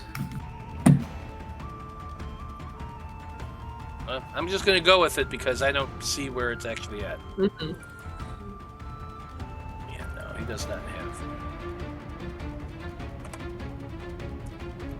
Anyway, he is still down there. He is going to be... I feel like I kind of want... Yeah, he's been shooting with a bow, so he should be continuing with that. And Draven is right there in front of him. Yeah. Does make sense. Let's go ahead and shoot at Draven. Crit fail with a nat 1. Oof. However, that one is a crit success with a 23. I'm down. Bye, Draven. That is going to be 12 points of damage, which is enough to drop Draven right there in front of him. 3 crits in a row on you, dude. I know. I feel bad. No. Just a little bit. It's all good. But you are unconscious, unfortunately, Draven. That's fine. You drop to the ground from that last arrow wound. Maiko, it is your turn. This thing is in front of you, but the weapon in your hand does not seem to do too well against it. Yeah, you're right, it doesn't.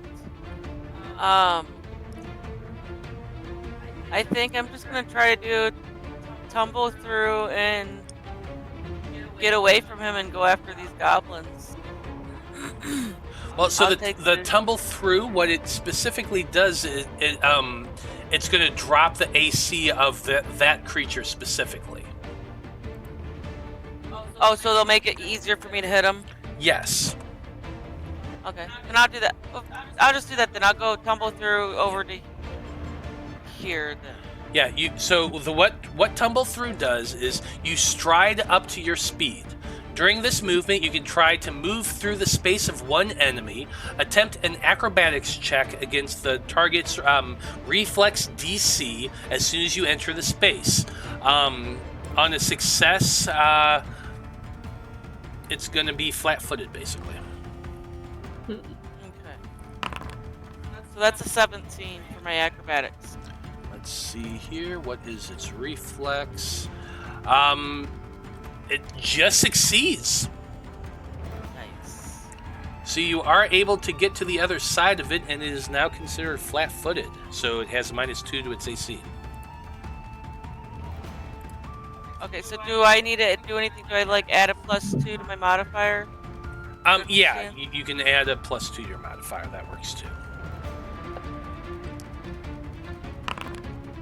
21. 21's gonna hit. That'd be 4 damage. Yeah, unfortunately, like, you're using that rapier, it slashes along its metal frame, but it's thick and does not seem to really do anything. Oh, like it didn't hurt him at all? Seems to be resistant to piercing damage. Beyond Gosh, resistant, that'd be immune.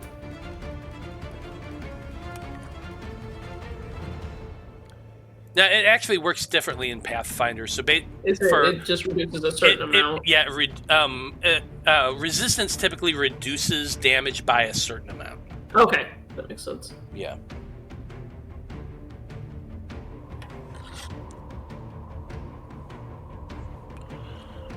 Not gonna do- So that was 2 actions you've done. You still have 1 more. Yeah, I know.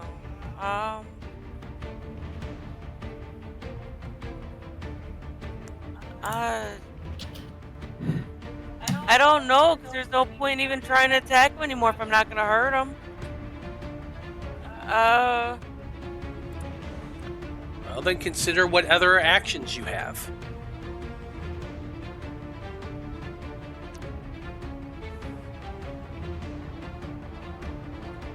You could step to get away from him. Yeah, I think I'm going to get away from him. I'm going to go over here. Because I'm just going to start going after these goblins. I can't hurt that guy. Okay. Malachi hurt that thing. Well, let's see if I live long enough. Mm-hmm. We'll find out, won't we? However, Draven, it is your turn. Mhm. So I'm going to need a death saving throw from you. Ooh, where's that at? On your sheet there, I think. Top left, next to dying, under your HP. Yeah, there's a little dice icon. It's not letting me click it.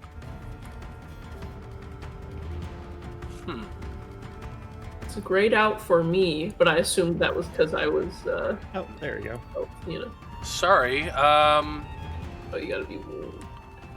That was me fucking around with it. Oof, owie.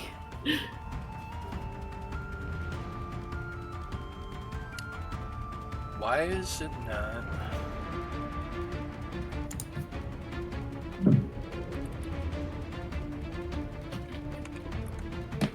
No, that still doesn't allow it. Oh no. So weird. Yeah, I can see the recovery check, but nothing happens when you it's click on it. grayed out. Strange. Do I just want to roll a d20 and... Yeah, just go ahead and roll a d20. Is your dying marked? Maybe that's it. Yeah, do you have to, Yeah, when you 'cause go I'm- down, is it immediately 1? Like 1 When dying? I'm playing around with mine, now I don't know how to take it off, though. Yeah, I killed myself. Just Oh. right click it, it'll remove it. Right click to take it off. Okay. So maybe you have to have 1 dying and then you can do it. Yeah, because if you click on the dying part, then it doesn't. It's not gray anymore. See? So I guess when you first go unconscious, you're dying 1. Okay. Alright. There we go. Huh, that's weird. That's weird. Let's roll and see. 18. Fucking nice. There you go. That is a success. I won. Now you're dying 0. We're stable, let's go. 0 dying. That's good, because I can't get to you. That's all right. I'll just lay here for a while. It's fine. Can I just put a health potion to your lips lovingly? Rise. I mean, we'll find out here in a second. But before then, it is Yaekaze's turn. Yeah. This thing has attacks of opportunity. And that's worrisome.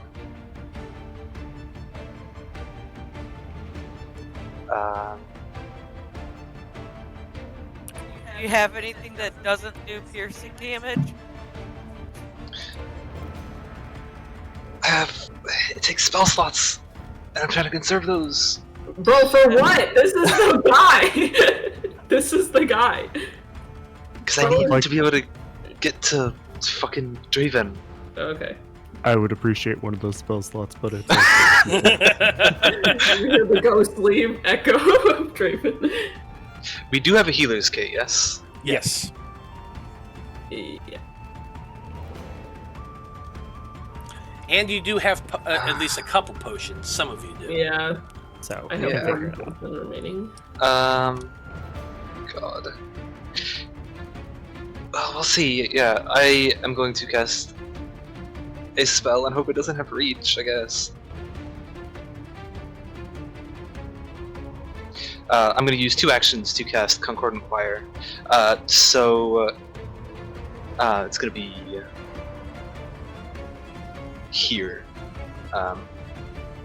So he needs to roll a Fortitude save, which I'm sure he's great at. Okay. Are you sure you don't want to position that to where it won't hurt your friends? I can't see my friends. There's a wall here for me.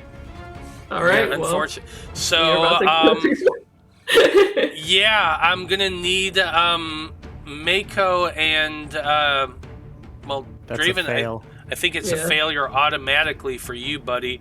But yeah, Draven's in it? Yeah. yeah. That's great. Yeah, everyone but me, bro. There's a wall there. I can't see anything. Good news is that the Crusher does actually fail. Okay. Good fortitude save. Yes, it is a Fortitude save. How about a 22? That's definitely a success. Succeeds. Thank God. Yeah. So it's 6 points of sonic damage, or half.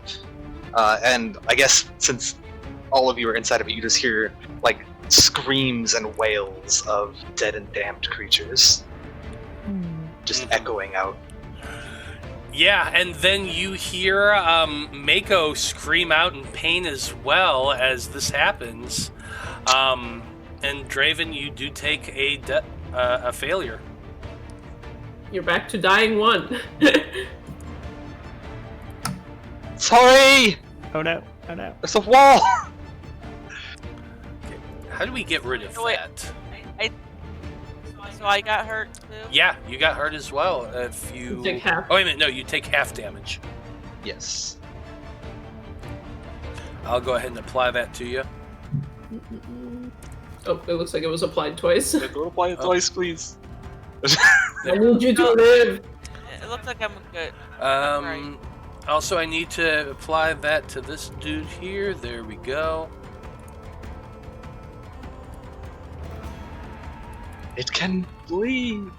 Not really, but it can take damage. Mm-hmm. It can take damage. How do we get the spell effect off? Yeah. I can remove that. It's not Yes, I letting put me. it down. Thank you. Is that it for your turn? Yep. Okay. Oof. Yeah, things aren't looking all that great for your group right now. The goblin warrior that was just outside poor Yaekaze's range sees Draven getting hurt. It looks directly at you, Maiko, with that toothy grin of its, and it's going to be slashing at you with his short sword. 23, I assume, hits. Unfortunately. That is 3 points of slashing damage. Second attack. 6 is going to miss. Third attack. 15 is going to miss.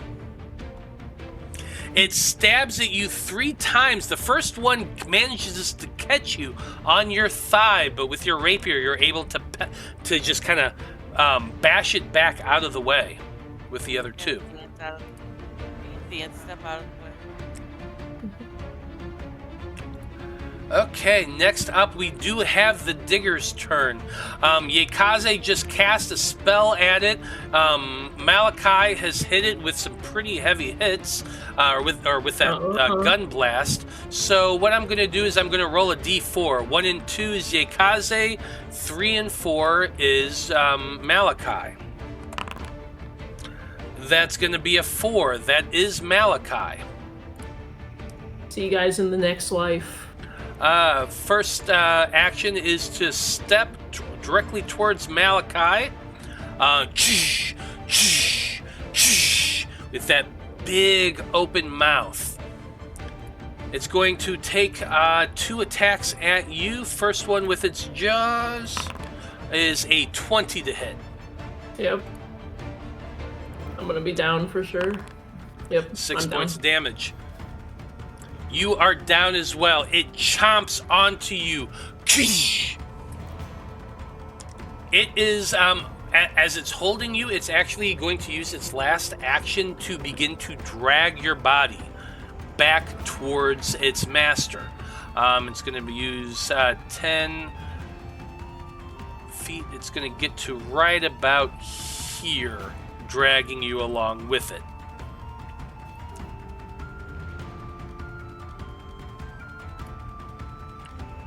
Malachi, I need a death save from you.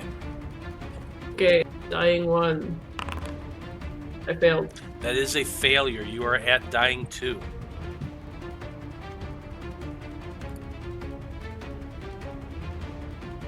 Okay.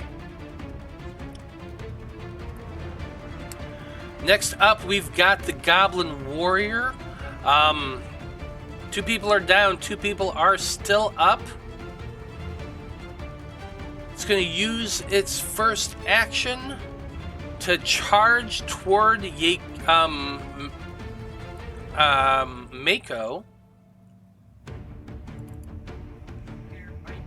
2 attacks with the short sword.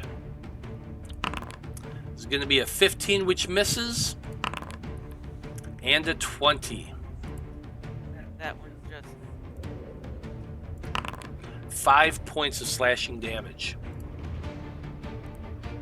out.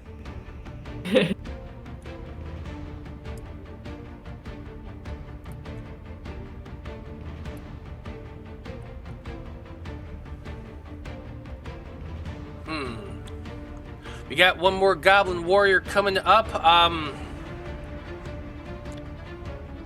It's going to move as well. 5, 10, 15 to you, Maiko.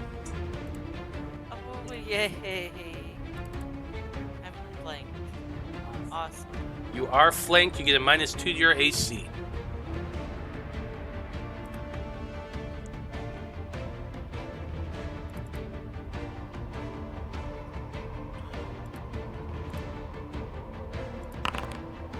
$19's gonna hit with that plus or -2 to your AC. That's a 1 point of damage.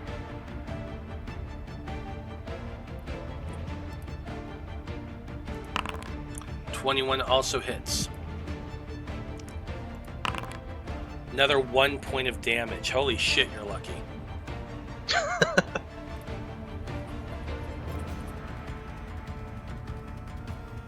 That is it for its turn. Maiko, you are up. You are surrounded by goblins right now. I am surrounded by goblins right now. At a quick glance, can I tell which one looks the worst off? At a glance, honestly, the one over here that's kind of looking like it's about to pierce Aeden or Draven looks the worst out of all three of them. Okay, I'm gonna go after that.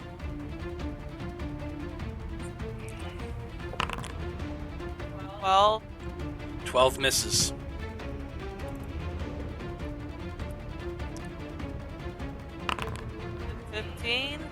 15 misses.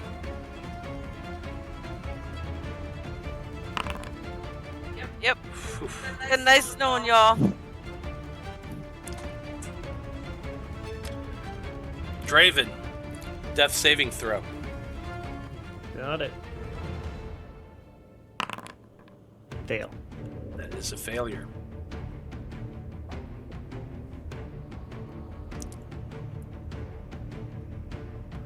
Yaekaze.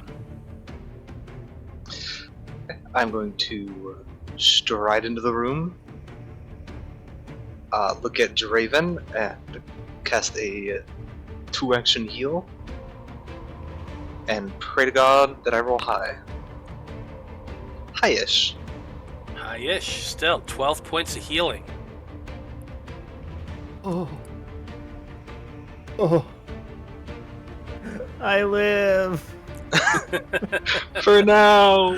Oh, for God. now. You do live for now. Okay. That's my turn. That is your turn. Next up, we got the goblins. I'm going to check his perception to see whether or not he notices that Draven is alive, is unconscious once again.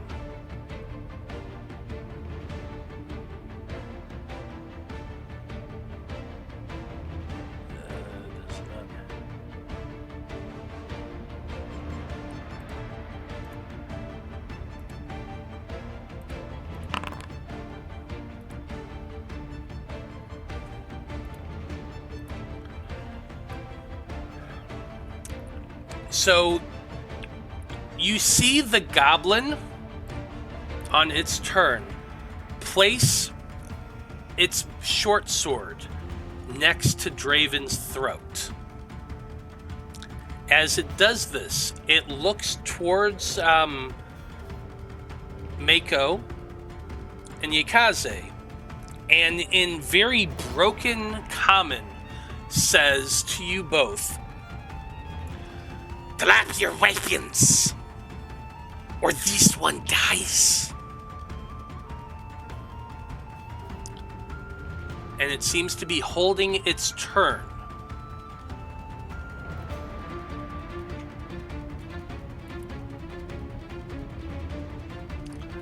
The digger on its turn just uses its time to drag Malachi closer towards the goblins. 5, 10. To right there. Malachi, I need a death saving throw from you. As you wish. 19, baby. 19 is a success. And in that moment, as that success happens, well, the gods seem to be looking down on your group in favor. As a healing surge is just redeemed in chat, everyone feels a little bit of health. You're gonna get a total of 5 points of healing. Everybody receives 5 points of healing. And Draven, you feel as though Jorun is looking down upon you and saying, "You can succeed." And that wisp of a cloak just drifts over your vision for half a second. But everybody is healed for 5 points.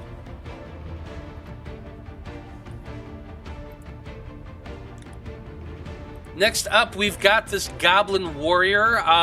It seems to have its weapon held out towards you because its companion is demanding your surrender.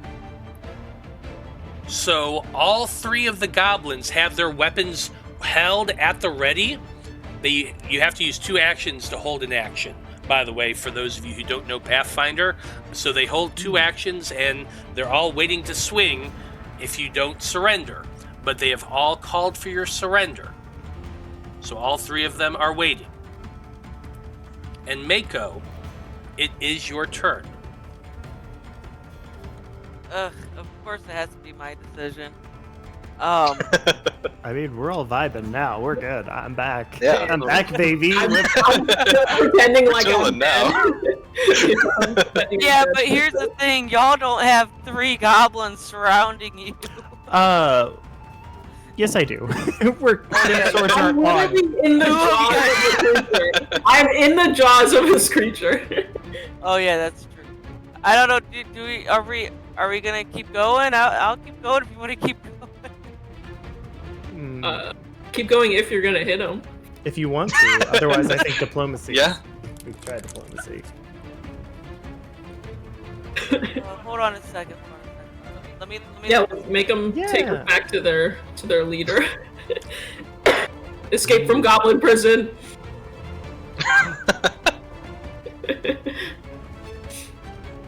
Dude, could I possibly use my group coercion skill here and Ooh. try to coerce them to not attack us? Depends on what this ability does.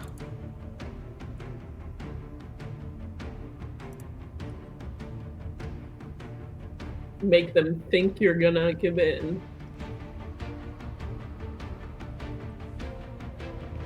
It's when you coerce, How do- which needs at least a minute of conversation.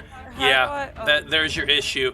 Is you have to spend at least a minute trying to convince these people to do that. So in battle, that will not affect anything. It's a cool feat, though. It is a cool feat. You just Yeah, can't for use sure. it in combat. I mean, I figured it was a long shot. Well, you know what? I have faith in my fellow companions. Please don't let them get misguided. We've come this far. Just kill somebody then. I'm trying to find there. 18 to hit that guy. Okay, you stab at this which guy right here? Or the guy who's got his sword up. Oh. to Yeah, Draven. who are you hitting?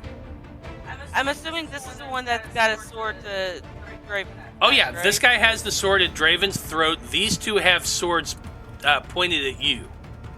Yeah, I'm going after this guy because he's got him at my buddy's throat.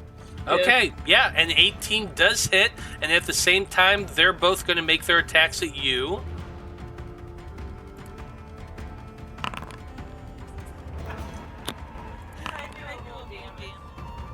Oof.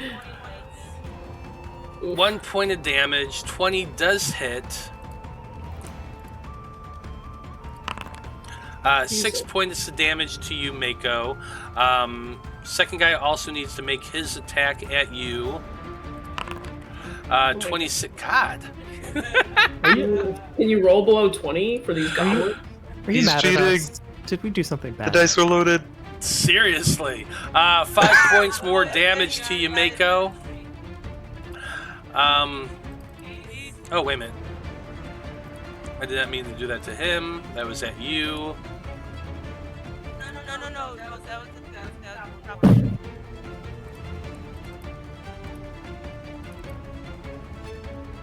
Last goblin had his sword at Draven's throat, and you attacked him, so he's stabbing. 20's gonna hit. 3 points to you, Draven. But you're not dead, so that's no, good. We're good. I am way Yeah. better than I was. All right, sweet. I have rolled exceptionally well this game. I Yes, just you want have. to say. Okay. So all that happened. That was your first action, Maiko. You still technically have 2 more if you're conscious, but you're. I don't think you are. Yeah, you're unconscious. So nope, that's it for your turn.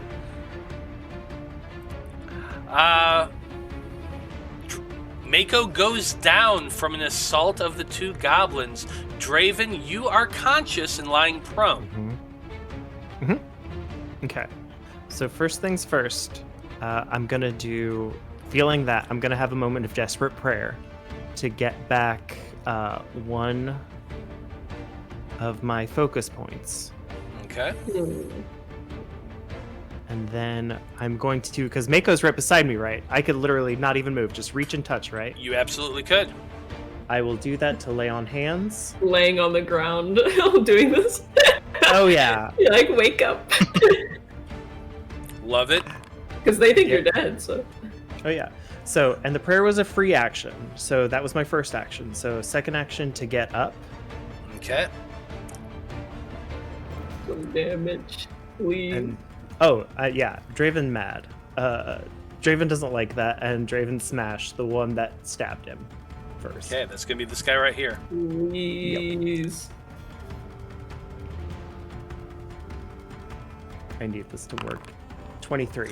That hits. 7 damage. 7 points of damage is enough to cleave this goblin in half. You are not happy right now. No. Absolutely. That's it for your turn. Yaekaze, you're up next. Yeah. Whoops, I didn't mean to close that. Yeah. Can I tell which of these 2 goblins looks worse off? Just at a glance between the 2 of them, only one of them has any blood on him whatsoever. It's this guy here. Okay. Then I'm going to throw a few more needle darts at that one, because I'm out of spell slots now. Are you kidding me? Wow. So ridiculous.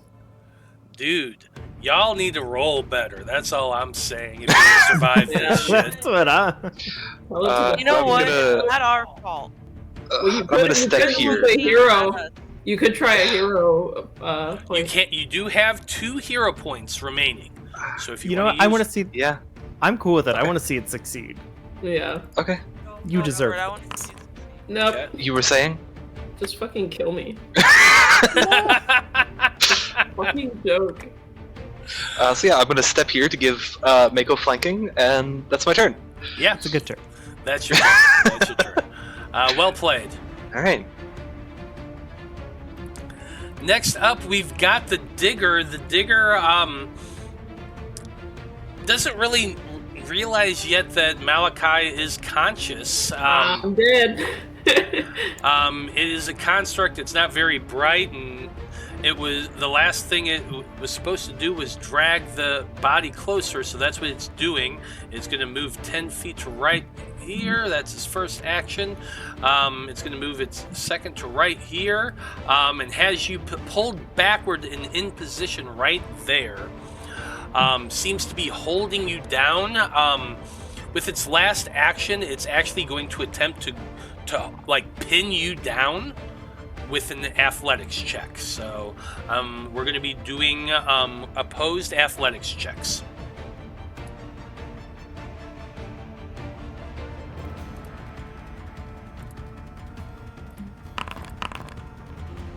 Damn, I got a 19. You see it like attempting to pin you down, and in that last moment, you roll and get yourself out from away from it, and you are not pinned. Eh. So that's a good thing for you, because it's your turn. Oh no. Okay. Trying to figure out my Soul Forger thing. I didn't put this on my character sheet. Or if I did, I can't find it ever. So I know I want to manifest it because I do some extra damage. There it is, planar bomb. No, planar pain. When you manifest the essence form, you choose a damage type. I don't know. I don't know which one would be good. Oh, I guess actually I deal more damage to him with the bludgeoning. So maybe I should leave it. Okay, I am going to stand up. Okay. And then I am going to... I'm just going to shoot him. He might hit me, but... You know. Isn't there a penalty for shooting at close range in Pathfinder? It's that it triggers there's something. It triggers. It can trigger attacks of opportunity. If they... Let me... Attacks of opportunity are different between creatures, usually. Yeah. But there is no penalty just for making a ranged attack. If the weapon has the volley trait, then it has the penalty. That's right. Okay, then you should be good to go. Okay, I am going to attempt to shoot it. Pray for me, please. Let's see whether or not this fix it. I'm no longer prone. How do I stand up and remove that? Here, I got you. God damn it. Can't roll for shit. You've got 1 hero point left, I will remind you. Yeah, we've seen how well that's been working. I mean, I'm cool with you trying it again if you want, but we can. Who knows? This will be the time that it turns into a nat 20. I would love to see it. Alright, I will re-roll and keep the new result. It is better. Well, Better. Better, but not enough. Technically better, but still not enough, unfortunately. You aim and try to shoot at the thing, but it's far too close to you, and it goes right over its head. I mean... You can try again. Yeah, I mean, he's just gonna kill me on... He's gonna kill me on his next turn anyway, so it's like... It's like, what's the point? I should've just ran away. I'll just strike. Yep, no. Never mind. Alright, crunch me to death. Okay, crunch you to death. Well, it is not its turn, but it is a goblin's turn, and the goblin, yeah, they're pincering Maiko. They're gonna have to go for Maiko. I mean, they don't have. You are technically still prone too. You have not gotten up Do yet. they know she's alive? So that's the thing I need to check. I need to see whether or not it realizes you're alive.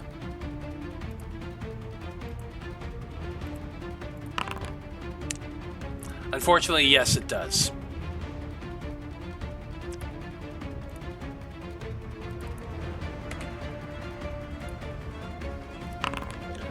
However, a 12 is not going to hit.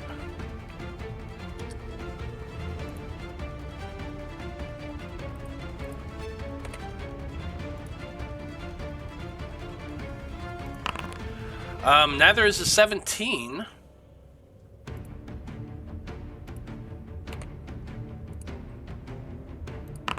Neither is a 15. So even though you're on the ground and it's trying to stab at you, you're just rolling and batting it away with your rapier. No. No. Break things out of the way.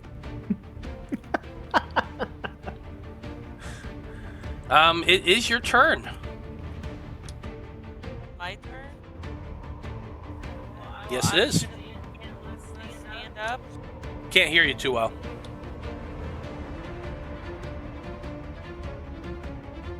That would be. Is that better? Yes. Okay. I'm gonna stand up and I'm gonna just go after this guy right here.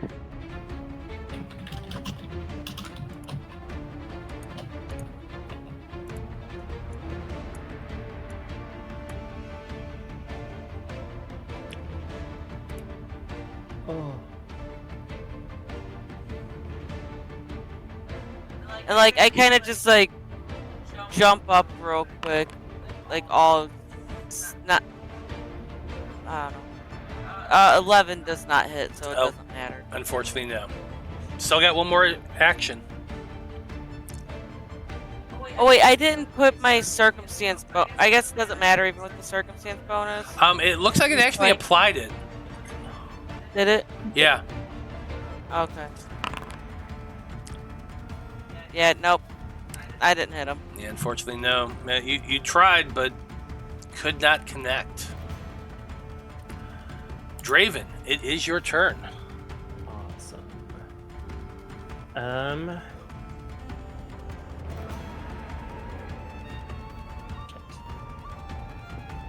Goblin or bot? Well, if you have something that can destroy the bot or do any damage to it at all, like that would be great. It's piercing that it's resistant to, right? Yeah, piercing. Bludgeoning, it's very vulnerable to. Can you whack it with the shovel? I mean, I can. So I'm the type of GM who's a little more liberal as far as that goes. Like, because realistically speaking, if you have a long sword and you hit somebody with the flat of the blade, you're doing bludgeoning damage. True. You know what? Let's. Especially when it comes to a shovel. That's a lot of surface area. Get his ass. You're right. I'm coming. So your first action is to stride. Move. Yes, stride. Okay, let me see whether or not these goblins can do anything. 15, 20. No, it doesn't seem like it. Okay. Sweet. I cannot get to the other side, but I can still at least hit from here, so... I forgive you. I appreciate that.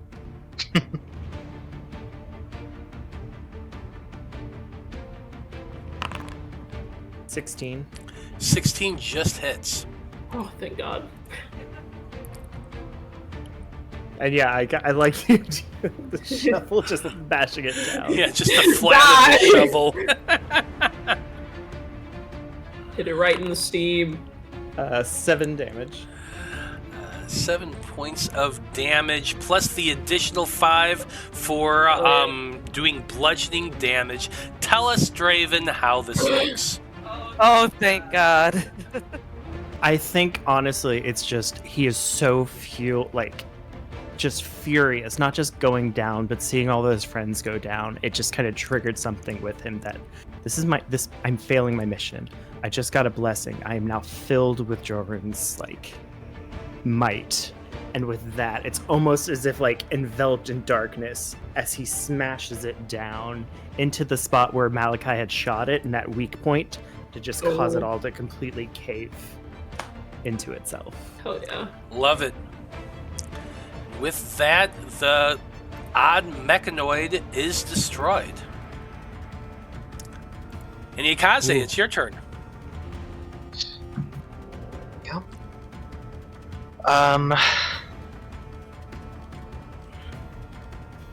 Okay.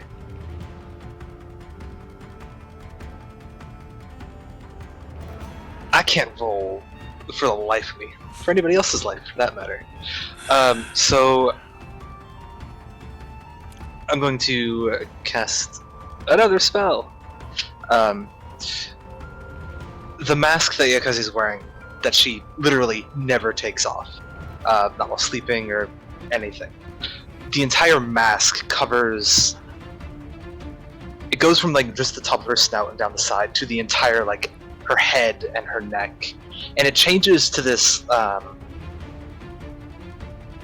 crow-like face with a human skull and this large black beak that tapers to a point. As I'm casting Sepulchral Mask. So, anything within 5 feet of me, stay out of 5 feet from me. Needs to make a will save against some mental damage. Love it. And it's when I cast it, and it starts its turn in the area. Okay, let's see. Oh my God. That is a critical success with a 23. Holy fuck. Just die. What do I... what? That's 4 nat 20s I've rolled today. I just want to say. 3 of them were just to hit me. I'm honored, truly. I'm gonna wreck you fuckers. Yeah. Please don't. Sorry, but that was Well. 2 actions there. Yep. Punch it. And, well, that is my bloodline spell, so I get the benefits from that for a turn. Okay. I'm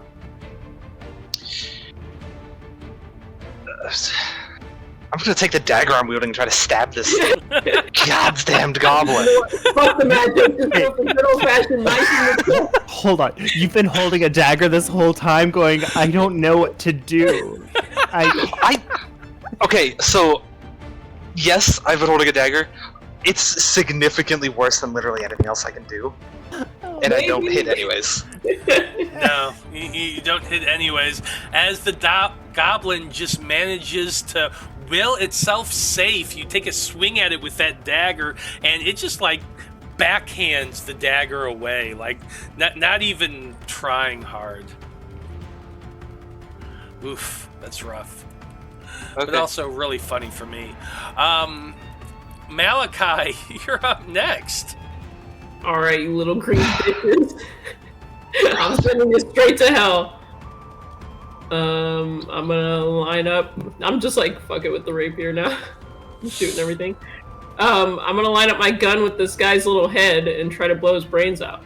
Okay, try to blow his brains out. 23! That hits. It's only 3 damage. 3 points of damage. He is still looking at least a little bit bloodied at this point.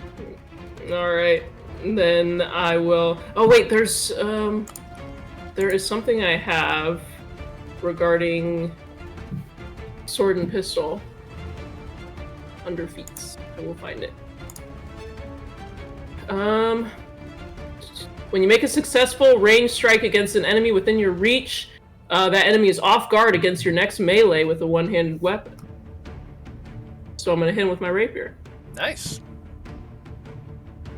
And this will be attack number 2.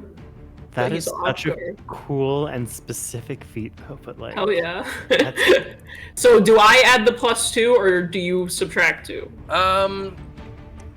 Just add the +2 to as a circumstance bonus. So I think that'd be the easiest way to do it. Still only 11. Unfortunately, that is a miss. And then I'll try to shoot him again. Fuck all my bullets. Why not? Only a 6. Another miss. I mean, you hit him once, and he is looking bloodied at least, so that's good. Yeah. Mhm.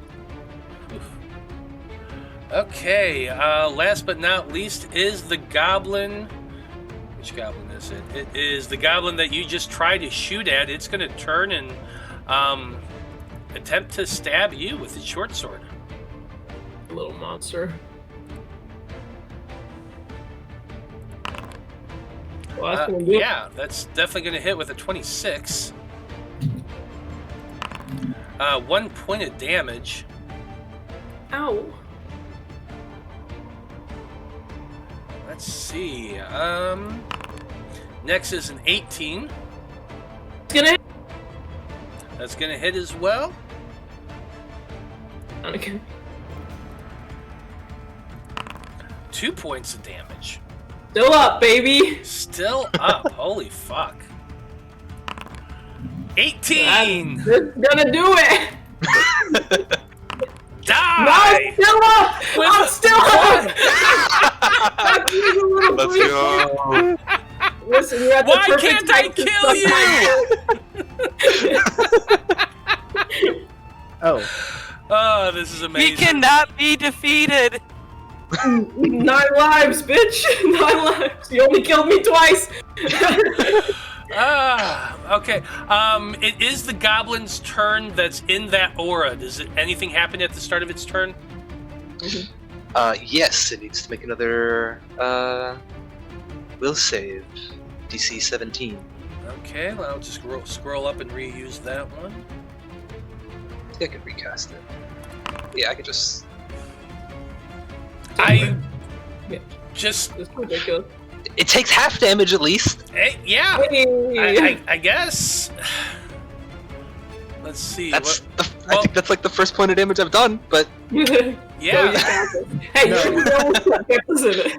Hey, No, you know what? Did some damage. I took some damage. Maiko took some damage. You did some Yeah, damage. I you put in a took lot of damage healing. That's Yeah.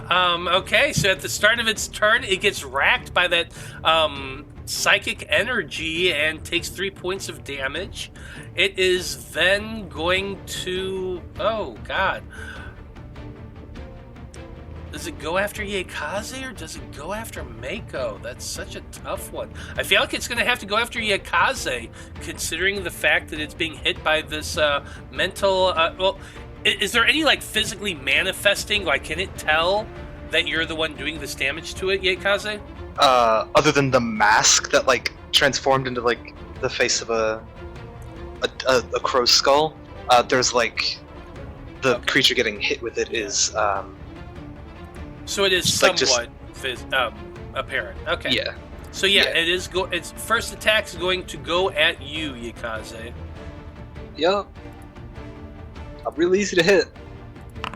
Well, a 22 is going to hit you. It's not a crit. That's good, at least. 6 points of damage to you. Ow. Oh. Second attack with the short sword at you, Yaekaze. That's a 6. That's going to miss. Third attack at it's going to spin and attack at Maiko this time. But an 11 is going to miss. That's it for his turn. Maiko, it is your turn. Alright. Kind of stuck here. I'm just gonna keep swinging. Swing away. Get it. Ooh, 23 to the one in the middle. There you go. 4. 4 points of damage is enough to take this guy out finally. Tell us how that looks. So, I stab it with my rapier, and then I'm gonna quickly spin around and go after the other guy behind me. For, what is that? 16? Just My hits. God. Get him. It's happening. Get it. For 2 damage to this guy? Oh, he is still up. Of course Got he is. this. That would have been so cool if you took them both out once in one turn. But what about a crit? Nat Oh my 20 for- God. Maiko! That's gonna hit. Is that critical then? Absolutely, it's critical. That's great. 6. Not as impressive as it Still enough to take it out. So for a point of panache, Maiko, tell me how this looks. Well, like I said, I stab at the guy that was over here behind me, and then I swing around and do a 1-2 stab at the guy on the other side. I feel like their heads come popping off at some point, though. With the rapier. Behind. Why not? I like it. And with that rapier popping those 2 heads off, you all breathe a sigh of relief as the last of the goblins fall dead at your feet.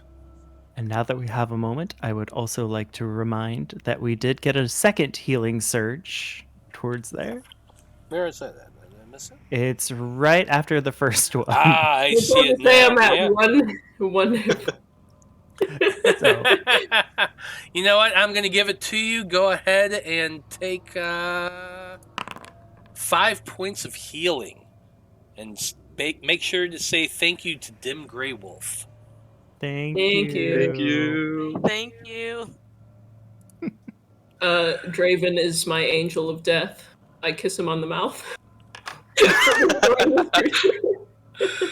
Wow, you just go striding up to Draven. Well, I and have to reach up and grab his face. Oh, I like totally misinterpreted. It's like, oh, you want to tell? What do you want to tell me?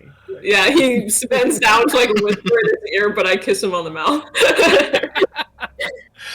And I think that is an excellent place to end things for this evening, with Malachi full-on kissing Draven on the mouth. Yeah, it's nasty. That was my first kiss. Oh, Took it. Oh my god, I'm so sorry. But I'm not sorry. No. Yeah, Malachi would not be sorry at all. Well done, everybody. Good job on defeating this difficult encounter. Let's go ahead and give you some experience real quick. Better be a freaking Level lot of up. experience. You're getting 120 experience for this battle. That's not enough. Yes, it is. God, Good. that wasn't an extreme encounter. That was not an extreme encounter. That was a severe encounter. The thing is, I think if we would have all been like everybody here, I think that would have been a much different encounter. Well, Oh, yeah. it also didn't help that I was rolling extremely well, Oh, and you Yeah. were rolling extremely bad. Yeah, I'm with my +8 bonus, I'm just rolling 2s and 3s like constantly. Yeah. So that did Mhm. not help things at all. But good job. You did actually defeat him. And little hurt, little worse for wear, but still that experience is nice. So And hey, I finally got some panache right at the end of battle. At which point I lose my panache yeah. that I just got. Yeah. Great. I'm so proud of you, though. We're all proud of you. Way to Well, do. let's go ahead and go around the table real quick and have everybody tell us who they are and where we can find them on the internet. And Draven, since you're the one who who did the recap, why don't you go ahead and go first? Hi, I'm John. I was Draven this evening. You can find me here and, well, here as well every Monday and Wednesday, every other Monday and Wednesday here in Æther-Tech. And then on Wednesdays, I play Salem in the Magi Knights campaign. And I will let you know that breaking into a building that probably should not be broken into is perfectly normal for a high schooler to do, right? Perfectly normal. Oh, definitely. Absolutely. You can also find me at Instagram at CreativePanda88 or on Blue Sky, which is the johnpoart.bluesky.social, all that fun stuff. Love it. Brandie, why don't you go next? I'm Brandie. You can find me here every other Monday at 6 playing Maiko on the Æther-Tech Wars. And then you can find me the opposite Wednesdays playing Feed on the Curse of Strahd campaign. I'm on all the socials as at RiverDragon82. That's River with a Y. Yeah, that's it. Right on. Brie, you're next. I'm Brie, like the cheese. You can find me here every other Monday playing Malachi Sykes and dying. You can find me on Instagram at Pink Sheet Geek Art. I want to plug kissing your friends on the mouth with tongue if they allow I fully support that. it. Crimson, you're up next. Hi, I'm Crimson. You can find me here every other Monday for the Æther-Tech Wars, and pretty much nowhere else. Anonymous. Random Rhapsody exclusive right here. Well, as always, I am Matthew R. Dawson, your friendly neighborhood host and game master here on the Random Rhapsody Network. You can find me here every Monday and Wednesday running great campaigns for these awesome people and generally kicking their ass. It's a lot of fun. At the end of this month, you can find me over on All on the Table TTRPG. We're ending our Light of Cinders campaign. We're going to do one or two more just to close things up, and that campaign's going to be over. So you can check me out there.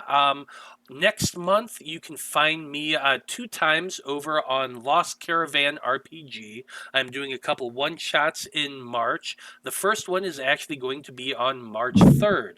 We're playing Wither and Bloom. It's a brand new one-page TTRPG that I've never played before, but I think it's going to be a blast, so I can't wait to play that. So come check me out over there as well.